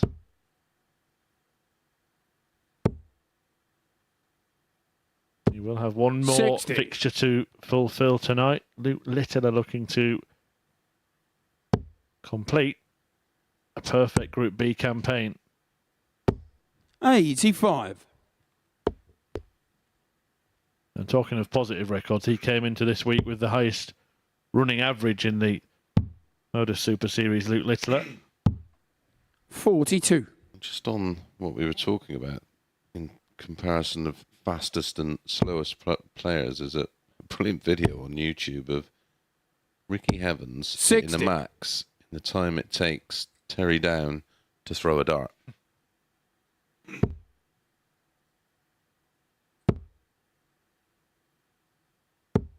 $95. Giving the record 145.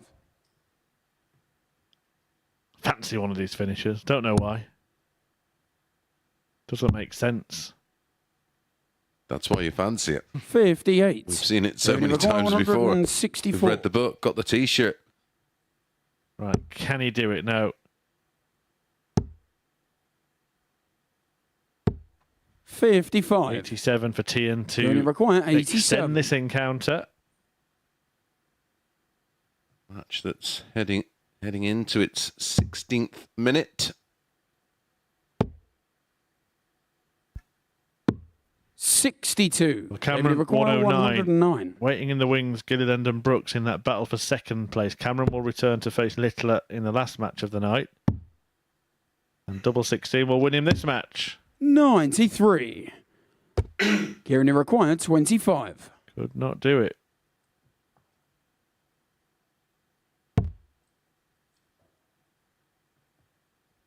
Two eights to go the distance. Game shot on the sick flag. Kieran Teehan.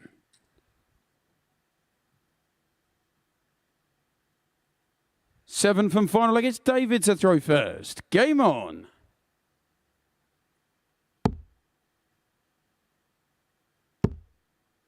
Teehan does, of course, 139. have a title here at the Super Series. We mentioned it the very first night here. David Cameron hasn't enjoyed that success. Yeah, we started 45. Series 1, Week 1 in the old venue. You know, we never gave it a name, did we? The Southampton venue. All those matches played under that roof and it never got a nickname. 80. The Furnace.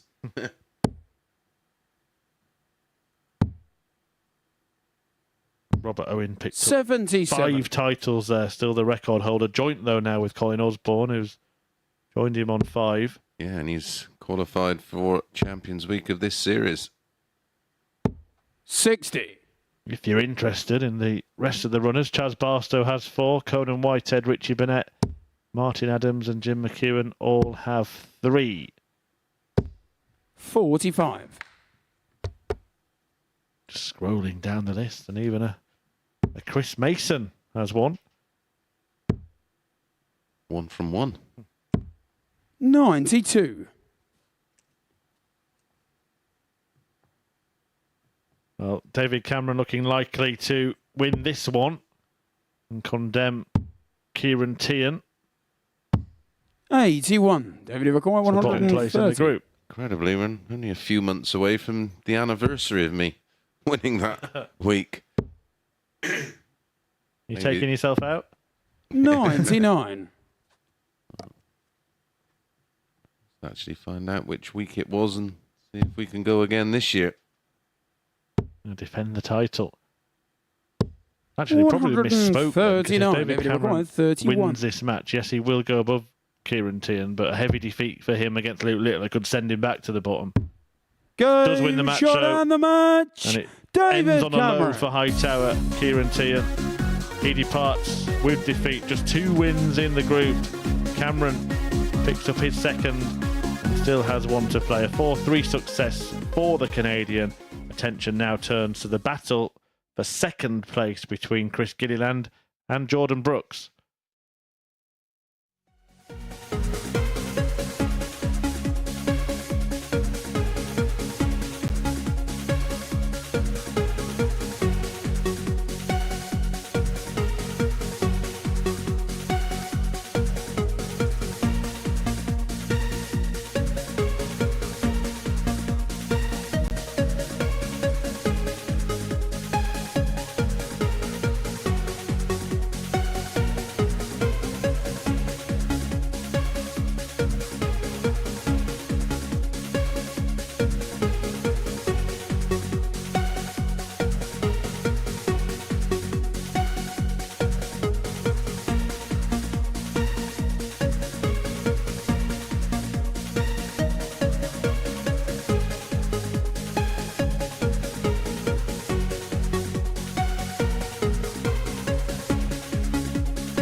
Welcome back to the MODUS Super Series. So before the break, we saw David Cameron get the better of Teehan by 4 legs to 3. So Teehan's campaign ends in defeat. Right, next up for us, Chris Gilliland up against Jordan Brooks. Both players are through to tomorrow night's final, and so both looking to end with a victory. Watching this one, the two Chris's.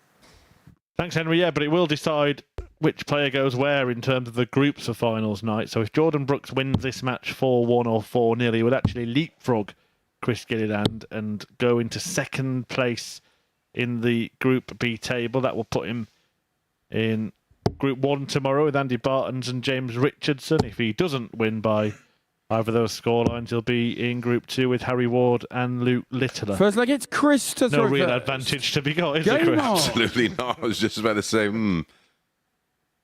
either or. They're both horrible.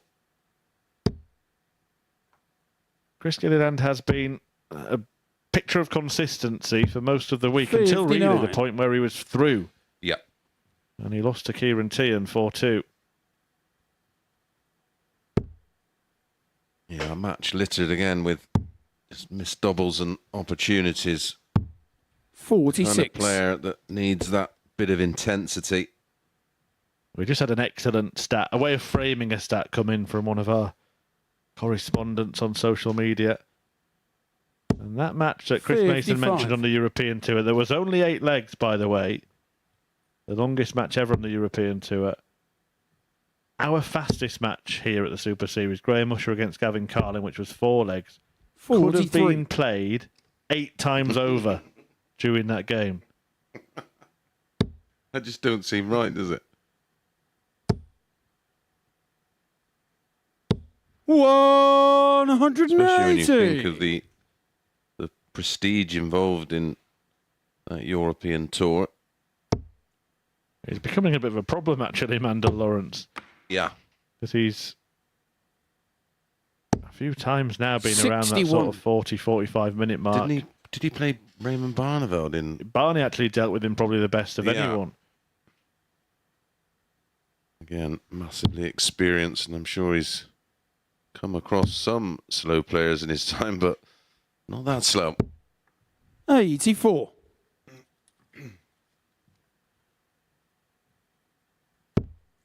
Gilliland leaves 1, 2, 3 to take the opening leg. Just needs 2 legs to secure second 84. place. Chris Rock 123.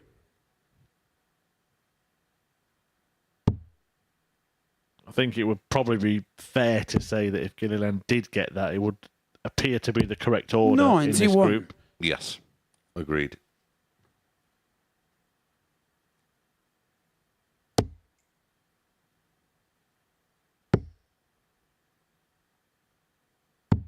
$59. Chris required 32. One thing that I can't ignore, and that's the fact that Luke Littler has almost been coasting, No score. which tells me he'll have plenty in the tank for tomorrow night. He did face match darts against Chris Gilliland earlier tonight, and he did face match darts against David Cameron last night, didn't he? The very first match, Yeah. one he's still got to play this evening, this 41. morning, or Chris however you want required to put it. 32. Wherever you are in the world. Game shot on the first leg. He puts it exactly Chris where he wants it Gilliland. and takes the opening leg, meaning one more would seal second place. This match yesterday, the Second second against Jordan to of throw the group, went the first. way of Chris Game on. by a 2-leg margin.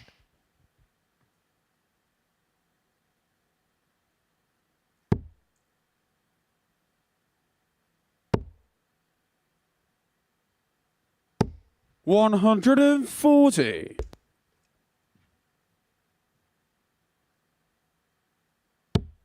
Jordan Brooks, he's had 2 opportunities down here at the Super Series, and he's made finals night on both 100. occasions.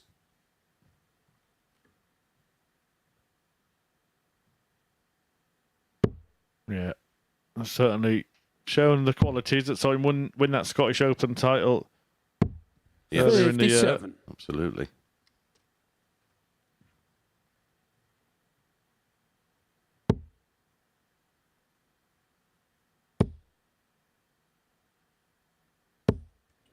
95.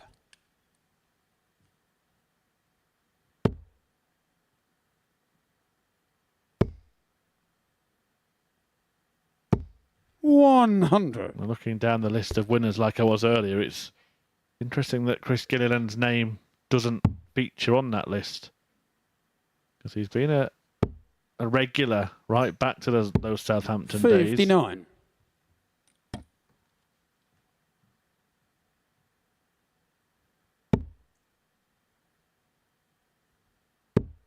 Want to hazard a guess at how many weeks there has been, 40. including those days?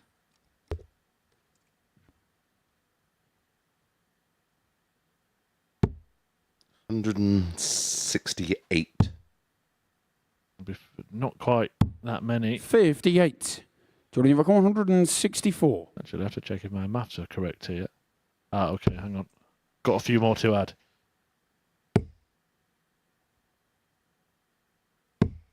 41. Oh, Gilliland. We have a decent visit here. To go. Too clear.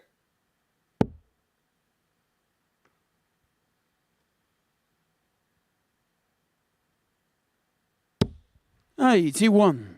Jordan, you've got 123. Squeeze one in there. Treble 18 and ball.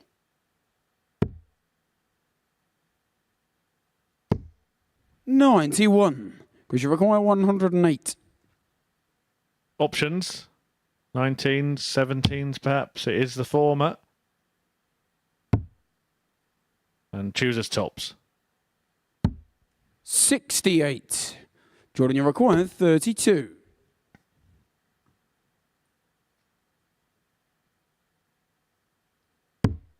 Game shot in the second In goes a leg. double 16. Jordan Brooks. With Brooks to level up at one apiece, and still we don't know which one will finish second. So look, it's Chris to throw first. Game on.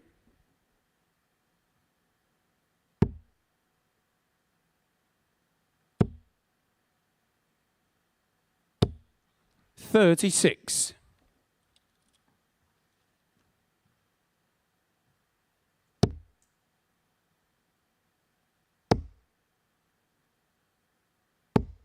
$100.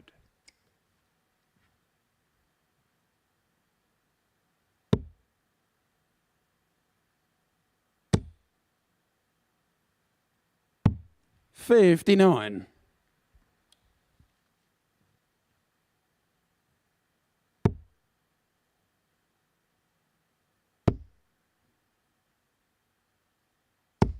$140. As Mace mentioned, Jordan Brooks sealing a second successive Saturday spot. Just looking at his stats as well, he's won more than half the legs he's played, a running average of 100. more than 85. Not the outstanding stuff we see from the top players here, but competitive and effective. Yeah, and I think we're seeing an improved version. 140. The last time he did play, of course, was on debut, wasn't it?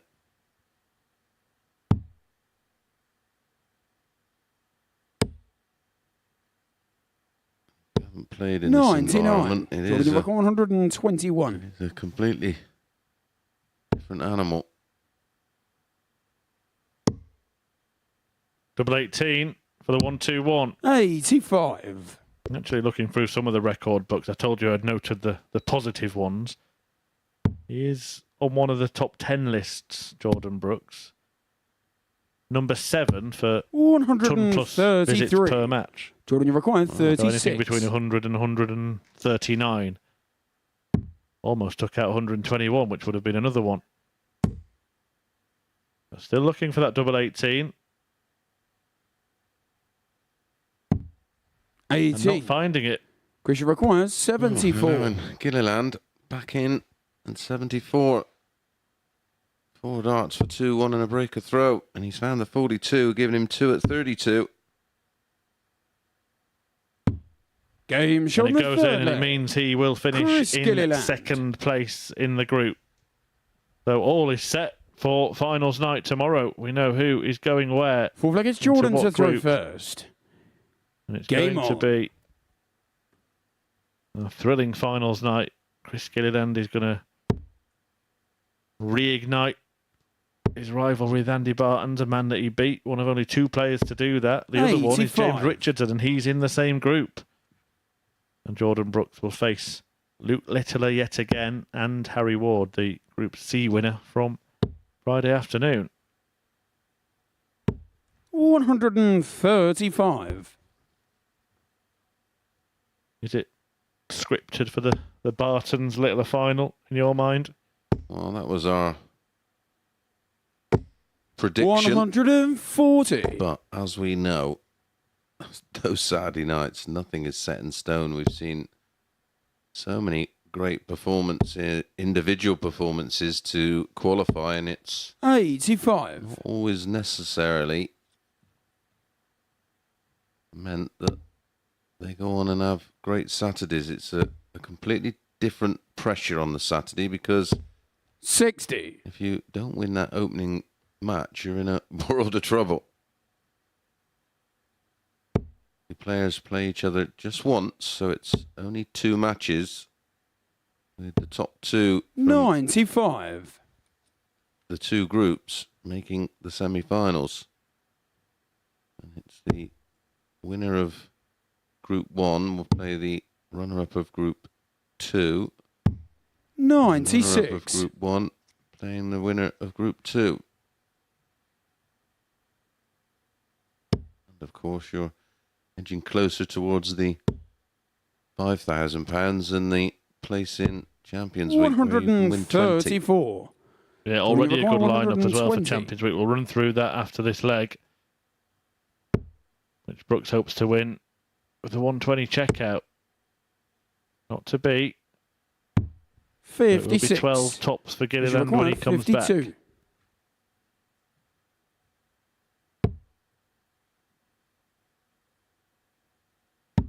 Game show on the 4th leg. Chris Gilliland.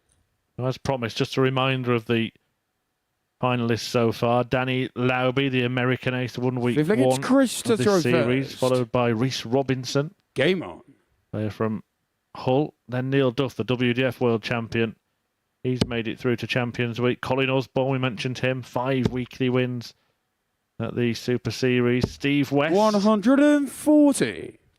got through in week 5. Barry Van Peer, arguably the best player without a tour card. The Challenge Tour Order of Merit would back that up, but a couple of rivals this week.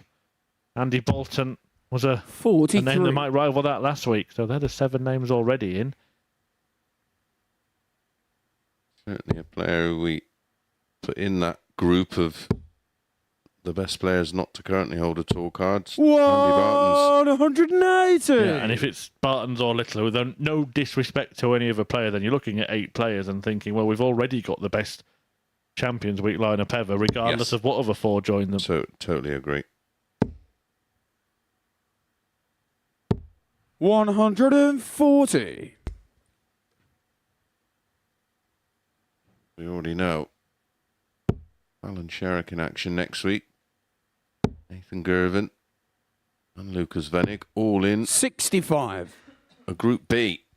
Yeah, and all previous weekly winners, either here or in Southampton. Yeah.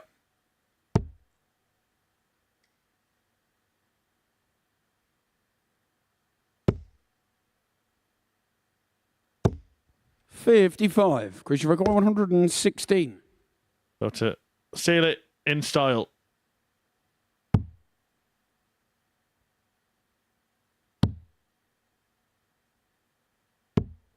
$56. But not quite managed that. But he will be back. And he'll end up with 2 darts at his favourite double. Yeah, I certainly don't expect him to squander this opportunity. 99. Leave Chris, you 164 require just in 60. case. He's been so efficient on tops pretty much all week. That doesn't Game change shot of the in this one, match. and he closes it out in Chris some style with a Gilliland.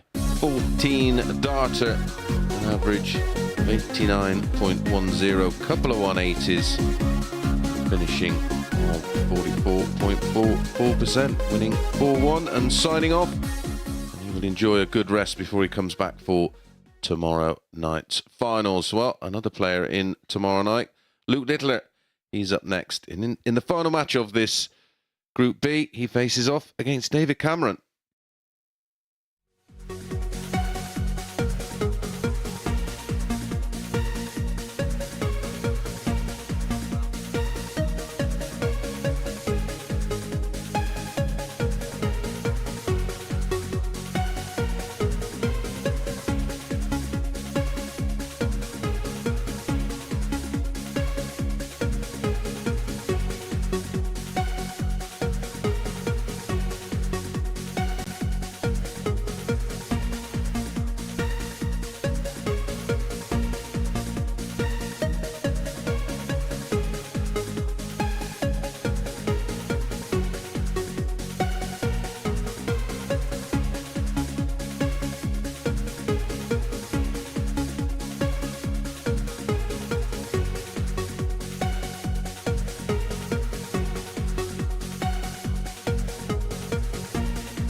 Very warm welcome back to the MODUS Super Series, where we're going to see Chris Gilliland into tomorrow night's final. Chris, first of all, many congratulations. Well, we gave you a tough week this week, but, well, you're more than up for the task, weren't you, over the last 5 days? Yeah, I have to admit, like, when I seen Group A this week, I was like, oh my, I'm going to have to turn up and I'm going to have to probably throw the best I've ever threw when I've came here, and I'm over the moon to be through for tomorrow night. It's unreal. Group A was... the darts was unreal, and I managed to scrape through in third, and so I'm happy enough. Like, and then tonight, I've done what I needed to do, so I'm happy. I'm over the moon. So tomorrow's a bonus. When you consider the quality that was in the group, and a lot of people were talking about the likes of Andy, were talking about the likes of Luke, did you feel like you could have gone under the radar and just quietly go about your business over the course of the last few days? Look, when you're in a group with Luke and you're in a group with Andy, who's doing what Andy's been doing, and even James Leonard have recently, you're always going to.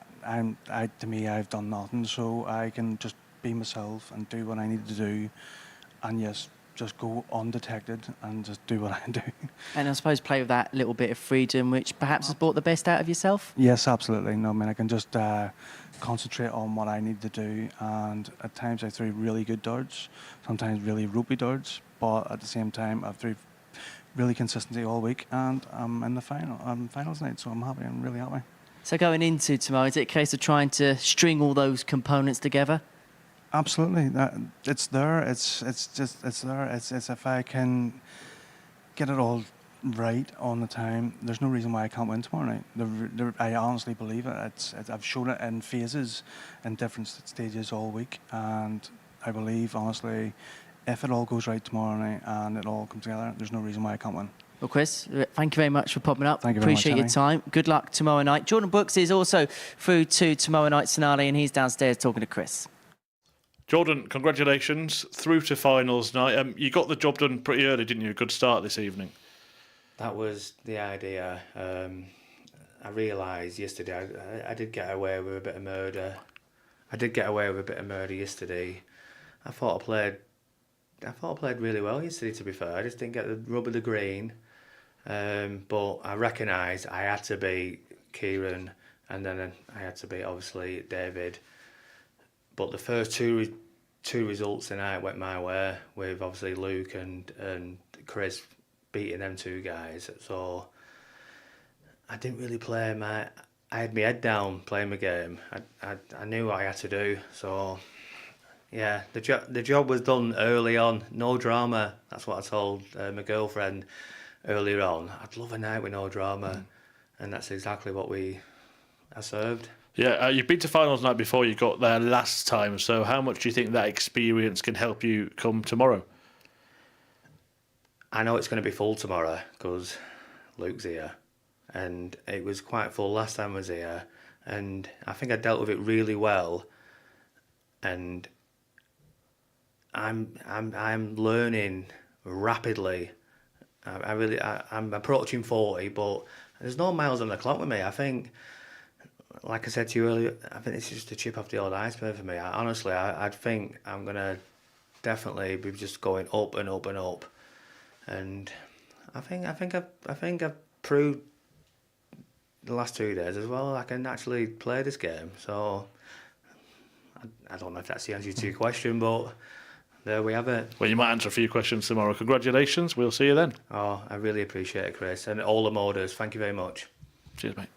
So, Brooks and Gilliland already through. Joining them then is Luke Littler in the finale tomorrow evening. He's going to round proceedings off against David Cameron. It's the final game of the group. Chris Murphy's going to spin over the commentary box to join Chris Mason. Hello, Chris. Hi, Henry. Thank you very much. Enjoyable just to get the thoughts of the players, and you can get a sense of how much it means to them by the way they react when they know they've got through and reached finals night. And of course, what's on offer for the players tomorrow night, and the experience. And it's going to be some experience because it's a very, very First good leg, it's lineup. Luke Headlined, to throw first. has to be said, Game on. by this young man here, Luke Littler, and Andy Bartons, who was 58. simply irresistible at times in Group A. He would have enjoyed a couple of days off, but can often not be an advantage, as we've seen many times. 137. Players that have dominated Group A not been able to get up to speed quick enough 85. after 2 days of no competitive action. Well, Luke Littler on Wednesday night was down the Phoenix Club in Portsmouth playing in a tournament. You'd have thought he'd have had 43. enough darts by then, Murph.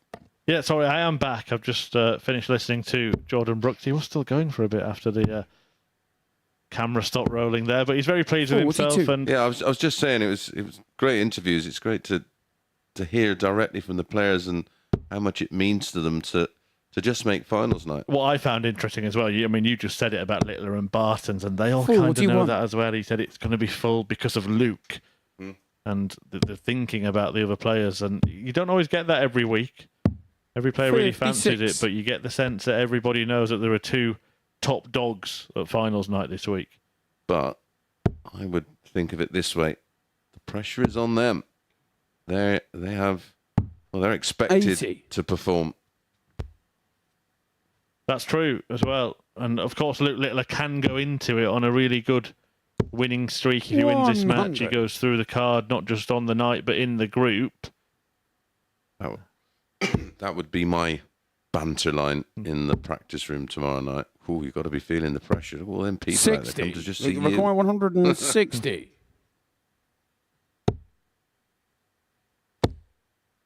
Oh, tops for a 160. 140. David require 140. His last defeat was against Andy Barton's Luke Littler. 100. It Luke was require his middle 20. game on Wednesday, so it would Games be on 10 the straight first wins day. going Luke into... Littler. The perfect 10. Yeah, and double 10 gets him the first leg. Second against David to throw I'd say he's first. Game been- on. Well, I don't think he'd give himself 10 out of 10 so far. Certainly been spells where he's been absolutely 85. ridiculous to watch and commentate on. Maybe, just maybe, he's going to be saving his best stuff for tomorrow night, and he may have to. 134. Yeah, certain humility in Gilliland and Brooks, who were just spoken to then, and got the same sense as well from James Richardson 100. and Harry Ward over the last couple of days. I do like that sort of setup 81. in Group A, that Barton's is playing the two players that have beaten him. Adds a bit of extra spice and gives us a good talking point. 95.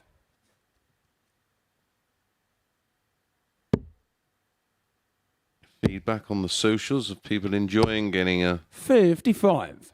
an interview with the players, just to see how they're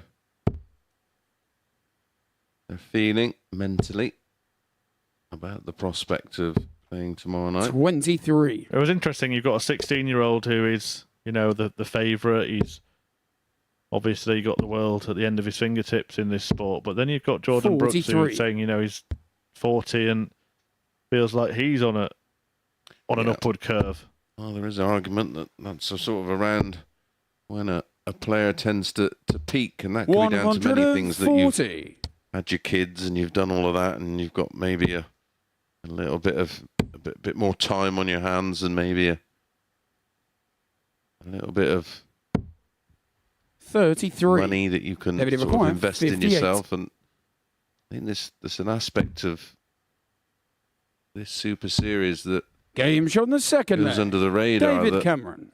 this really could be life-changing. The 5,000 you win for the week, and then the 20 that you could Phil against potentially Luke go to on throw and win first. Game on.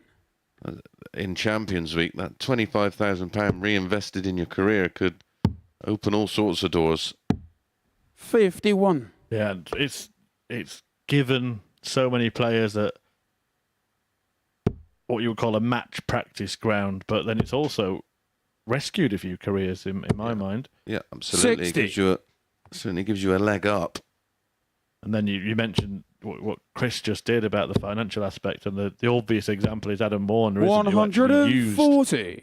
the money he won to go to Q School and then got himself that professional PDC Tour card.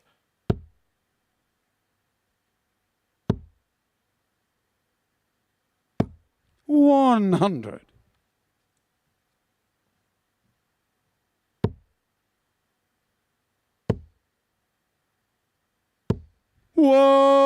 Just a casual 180, as we've come to expect from this teenage prodigy.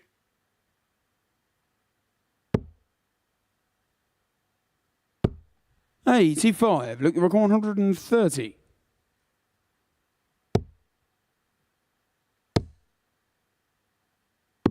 $65.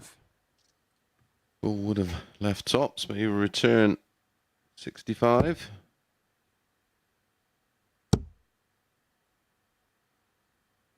And that mentality of going through the card unbeaten and having that 123. Look, it requires 65. mental approach cannot be underestimated. Double 16. 33. David, you require 133.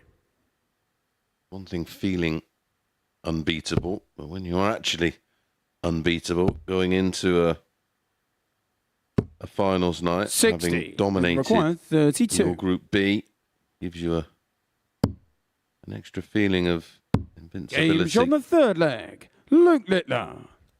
Well, he's 2 legs away from being unbeaten, not just in this group, but in his last 10 matches. Fourth leg, it's David to throw first. Game on. And still looking to carry on a perfect record at the Super Series, of course, if he wins tomorrow night. It'll be 3 from 3. Did speak to Jordan Brooks off air before we had that interview. I think I'm going to hold that thought because something special could happen here.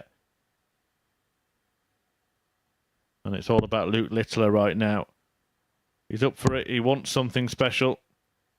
And a 180 to kick 60. off a leg makes it possible.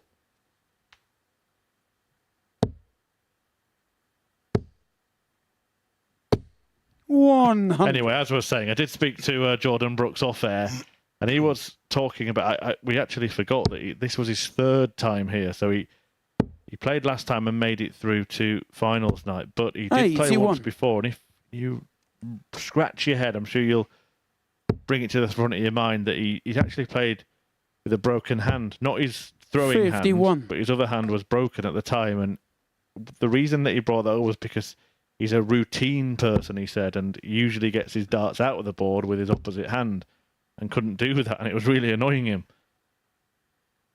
We saw that with 59. Luke, you require 170. O'Connor, didn't we? It certainly does upset your stride.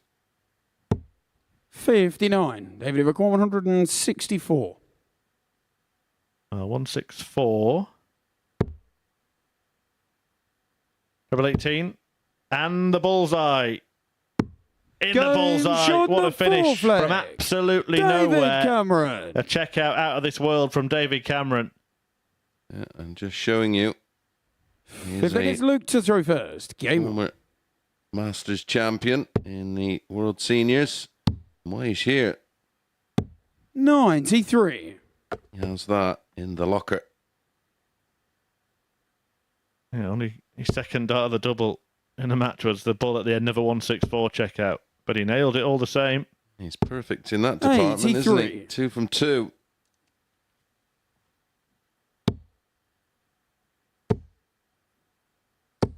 $180. He's found his scoring boots in this last match, hasn't he, Luke Littler? 3 180s now.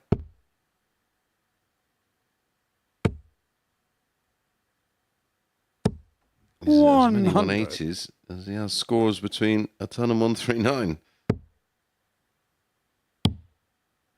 He'll stay there. 96.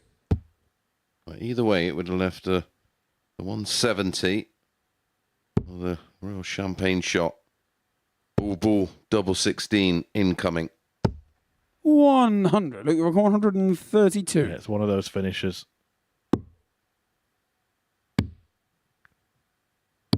92. Another time, another day. Players might not go for it that way with their opponent not on a finish, but Luke Littler is born to entertain with his arrows. He's about that life. 58. Look, you require 40. So for 3-2, and to go within one leg of a perfect group. Game shot on the fifth leg. Luke Littler. That is exactly what happened. So Cameron throwing for 3-3, having produced the highlight of this match with that 164 checkout. But Luke Littler is now on the brink of completing an unblemished Group B 96. campaign. 7 out of 7 at the moment. That could be about to become 8 out of 8. Whoa, That's 3 out of 3. 180.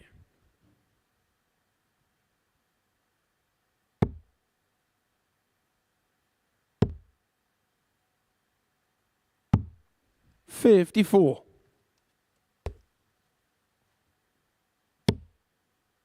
He'll be annoyed at that.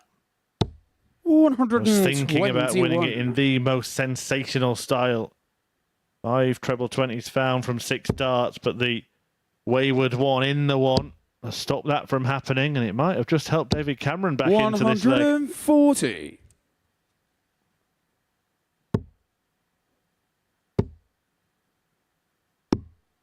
$59. And that visit really has helped Cameron back into the leg. Needs a treble, you would think.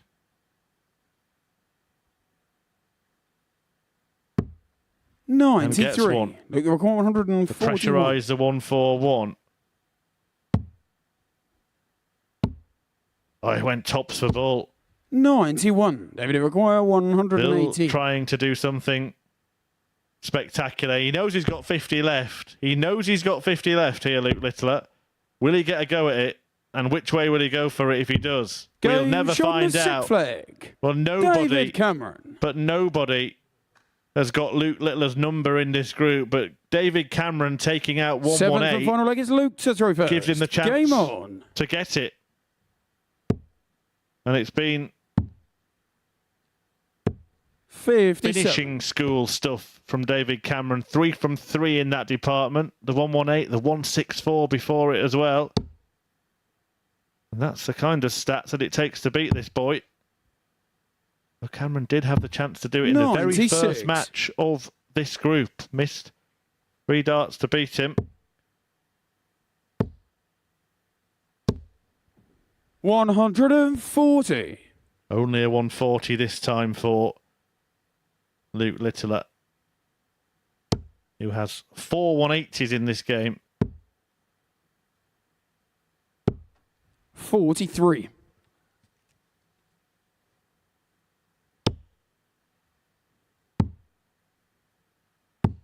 $96.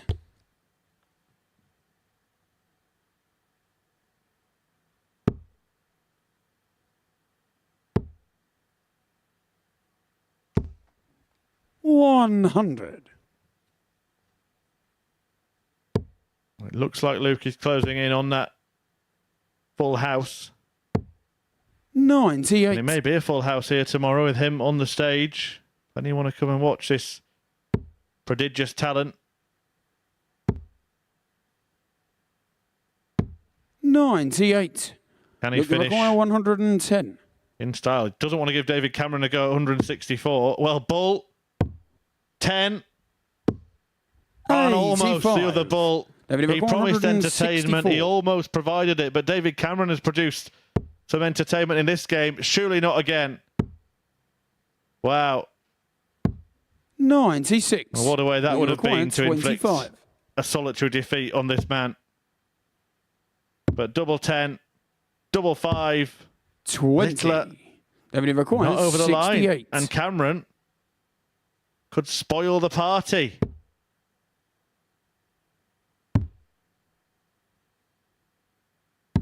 And he does. He can be beaten. He has been beaten. Cameron. Only after a little bit of fun in the final leg when Luke Littler attempted 110, bull 10, bull. Almost got it as well. But what do you have to do to beat Luke Littler? Well, don't miss a dart at double, I suppose. And that's exactly what David Cameron has managed to do. The 164 checkout in there as well. He also had a 118, and 4 out of 4 sees Cameron sign off with a victory, but he won't be going through. It's Brooks, Gilliland and Littler that have made it through to finals night. Thank you very much, Chris. Yes, Luke Littler through, but it's not an 8 from 8 card for him. David Cameron getting over the line there by 4 legs to 3. But apart from that, Luke Littler, ultra impressive. Yeah, and he was trying to mix things up there and tried to close it out with in a bit of style with the bull 10 ball, and he only just narrowly missed. Great to see David Cameron produce some good stuff there. Ironically, what's cost him in this group was missed doubles. That one 4 out of 4, including a great 164. That's typical darts, right? Absolutely. Sums it up in one match. Well, this is what we have seen tonight at the Super Series. Well, Luke Littler, as we say, has been absolutely dominant. Chris Gilliland kind of did his business, didn't he? Kind of in that middle part of the session. He was kind of through. He kind of knew he was through quite early on after that victory against David Cameron. And Jordan Brooks, well, we expected whoever's going to nick that 3rd position to have a big night, and that was exactly what he did. Yeah, absolutely. And he was one that stood out for me that maybe not necessarily in results last night, but in actual sort of performance and deep in the legs, you could see that there was plenty in the locker, and yeah, he did the business tonight. And for me, just about the third best player in the group. As for Chris Gilliland, well, he came up on the balcony, didn't he? And we spoke to him about it, and he said, you know, I'm just going to go about doing my own thing. But what we have seen from him at points throughout the course of the week is some really, really good stuff. I'm going to show you the 1-3-4 attempt and then the 1-3-4 itself. Yeah, and he actually found the tops in the second time of asking, and it was key on day one. There was 17 ton plus finishes on day one, and he was responsible for 6 of them. And he's made it part of his game play all week, and that will keep him dangerous, because if he does get outscored, there's always that opportunity that he can produce checkouts like that, and he's had an array of them, including a 1-6-7 as well, of course. And how many times do we see a player like Chris Gilliland go through like this during the week, and then on Saturday night find a way through to the jackpot match? Yeah, and exactly, and by comparison, like what Andy Barton's has done, very much like what Barry Van Peer did, dominated, and then just not get it right on finals night. It can happen. It's a different pressure. It's a different discipline, if you like. It's short course and pretty much knockout darts from the off. You don't get that win in your opening 2 matches, you're in a world of trouble. Well, Luke Littler didn't quite find the bull 10 bull, but he treated us to something which was as easy as 1, 2, 3. And well, when he knew he was through, he was trying to have a little bit of fun out there. Yeah, I think he was just trying to enjoy himself, and that can sometimes just take the pressure off a little bit, and it allows him to play with freedom. I actually think he plays better when there's something on it, and he can sort of get stuck into a game, and when there's no more pressure. As we've seen, we won his Saturday night here and went on to win Champions of Champions in the last series, and he did that in front of a huge, our biggest ever crowd we've had here, and certainly our nosiest. And he tends to just pick his game up when it matters most. Well, the difference is I can hear you tonight, whereas that night we most definitely couldn't hear each other. This is how the table finishes up then in Group B. Luke Littler, 14 points to his name, plus 14 in the legs difference bracket. As for Chris Gilliland, he's on 10, and Jordan Brooks getting through courtesy in the end because of that win for Cameron on legs difference. Yeah, absolutely. But you look at those matches yesterday, there was 2 specific matches for David Cameron where across the 2 of them he had 11 match darts, and yeah, that's cost him because he just started to come on well towards the back end, but we'll see David Cameron again. We most certainly will, the former World Seniors Masters champion. So we now know the 6 players through to the finale tomorrow night. This is how the groups are going to break down. Well, to be honest, we could talk about both groups in the same breath. We've both had a look at that and just thought, ouch. Yeah, I mean, they both got the 2 outstanding players, and of course, Group 2 as the winner of Group C and the winner of Group B in it. And yeah, they're tough whichever way you want to break it down. There's certainly there's no easier avenue in either of those groups. And listen, that's going to be a tough night, and whoever wins Week 8 will certainly deserve to take their spot in Champions Week. And a good Champions Week field we have as well. Week 9 is going to get underway on Monday morning. There has been a late replacement. Andy Jenkins is going to be joining the field from Monday morning. So that is now how the field is going to look for Week 9. That gets underway 9:30 a.m. on Monday morning, and that is well, it's quite the week, especially when you look at the players coming in at the back end, and you've got Jelle Klassen, of course, who's done so much great work on the WDF circuit. Yeah, and I mean, there's a few unknown quantities in there. There's a couple of debutants, but we've seen Chris Landman here perform very, very well. He likes this environment. Jelle Klassen, of course, proven. David Davis, a Welsh player that we're looking forward to seeing back. But the standout group there, when you look at it, Fallon Sherritt, Nathan Gervin, Lucas Venig, is going to be joined by the 2nd and 3rd best players from Group A. That is going to be a group of death. It most certainly is. But we are going to be back tomorrow night, 7:30 on the Super Series YouTube channel, 10 o'clock here on Sporty Stuff TV to crown our champion in Week 8. And as far as Group B was concerned, well, Luke was dropping some nukes. Chris was, well, typical Chris Gilliland, the Ginger Ninja was firing all cylinders. As for Jordan Brooks, well, he was the sheriff in town. We'll see you tomorrow. Bye-bye.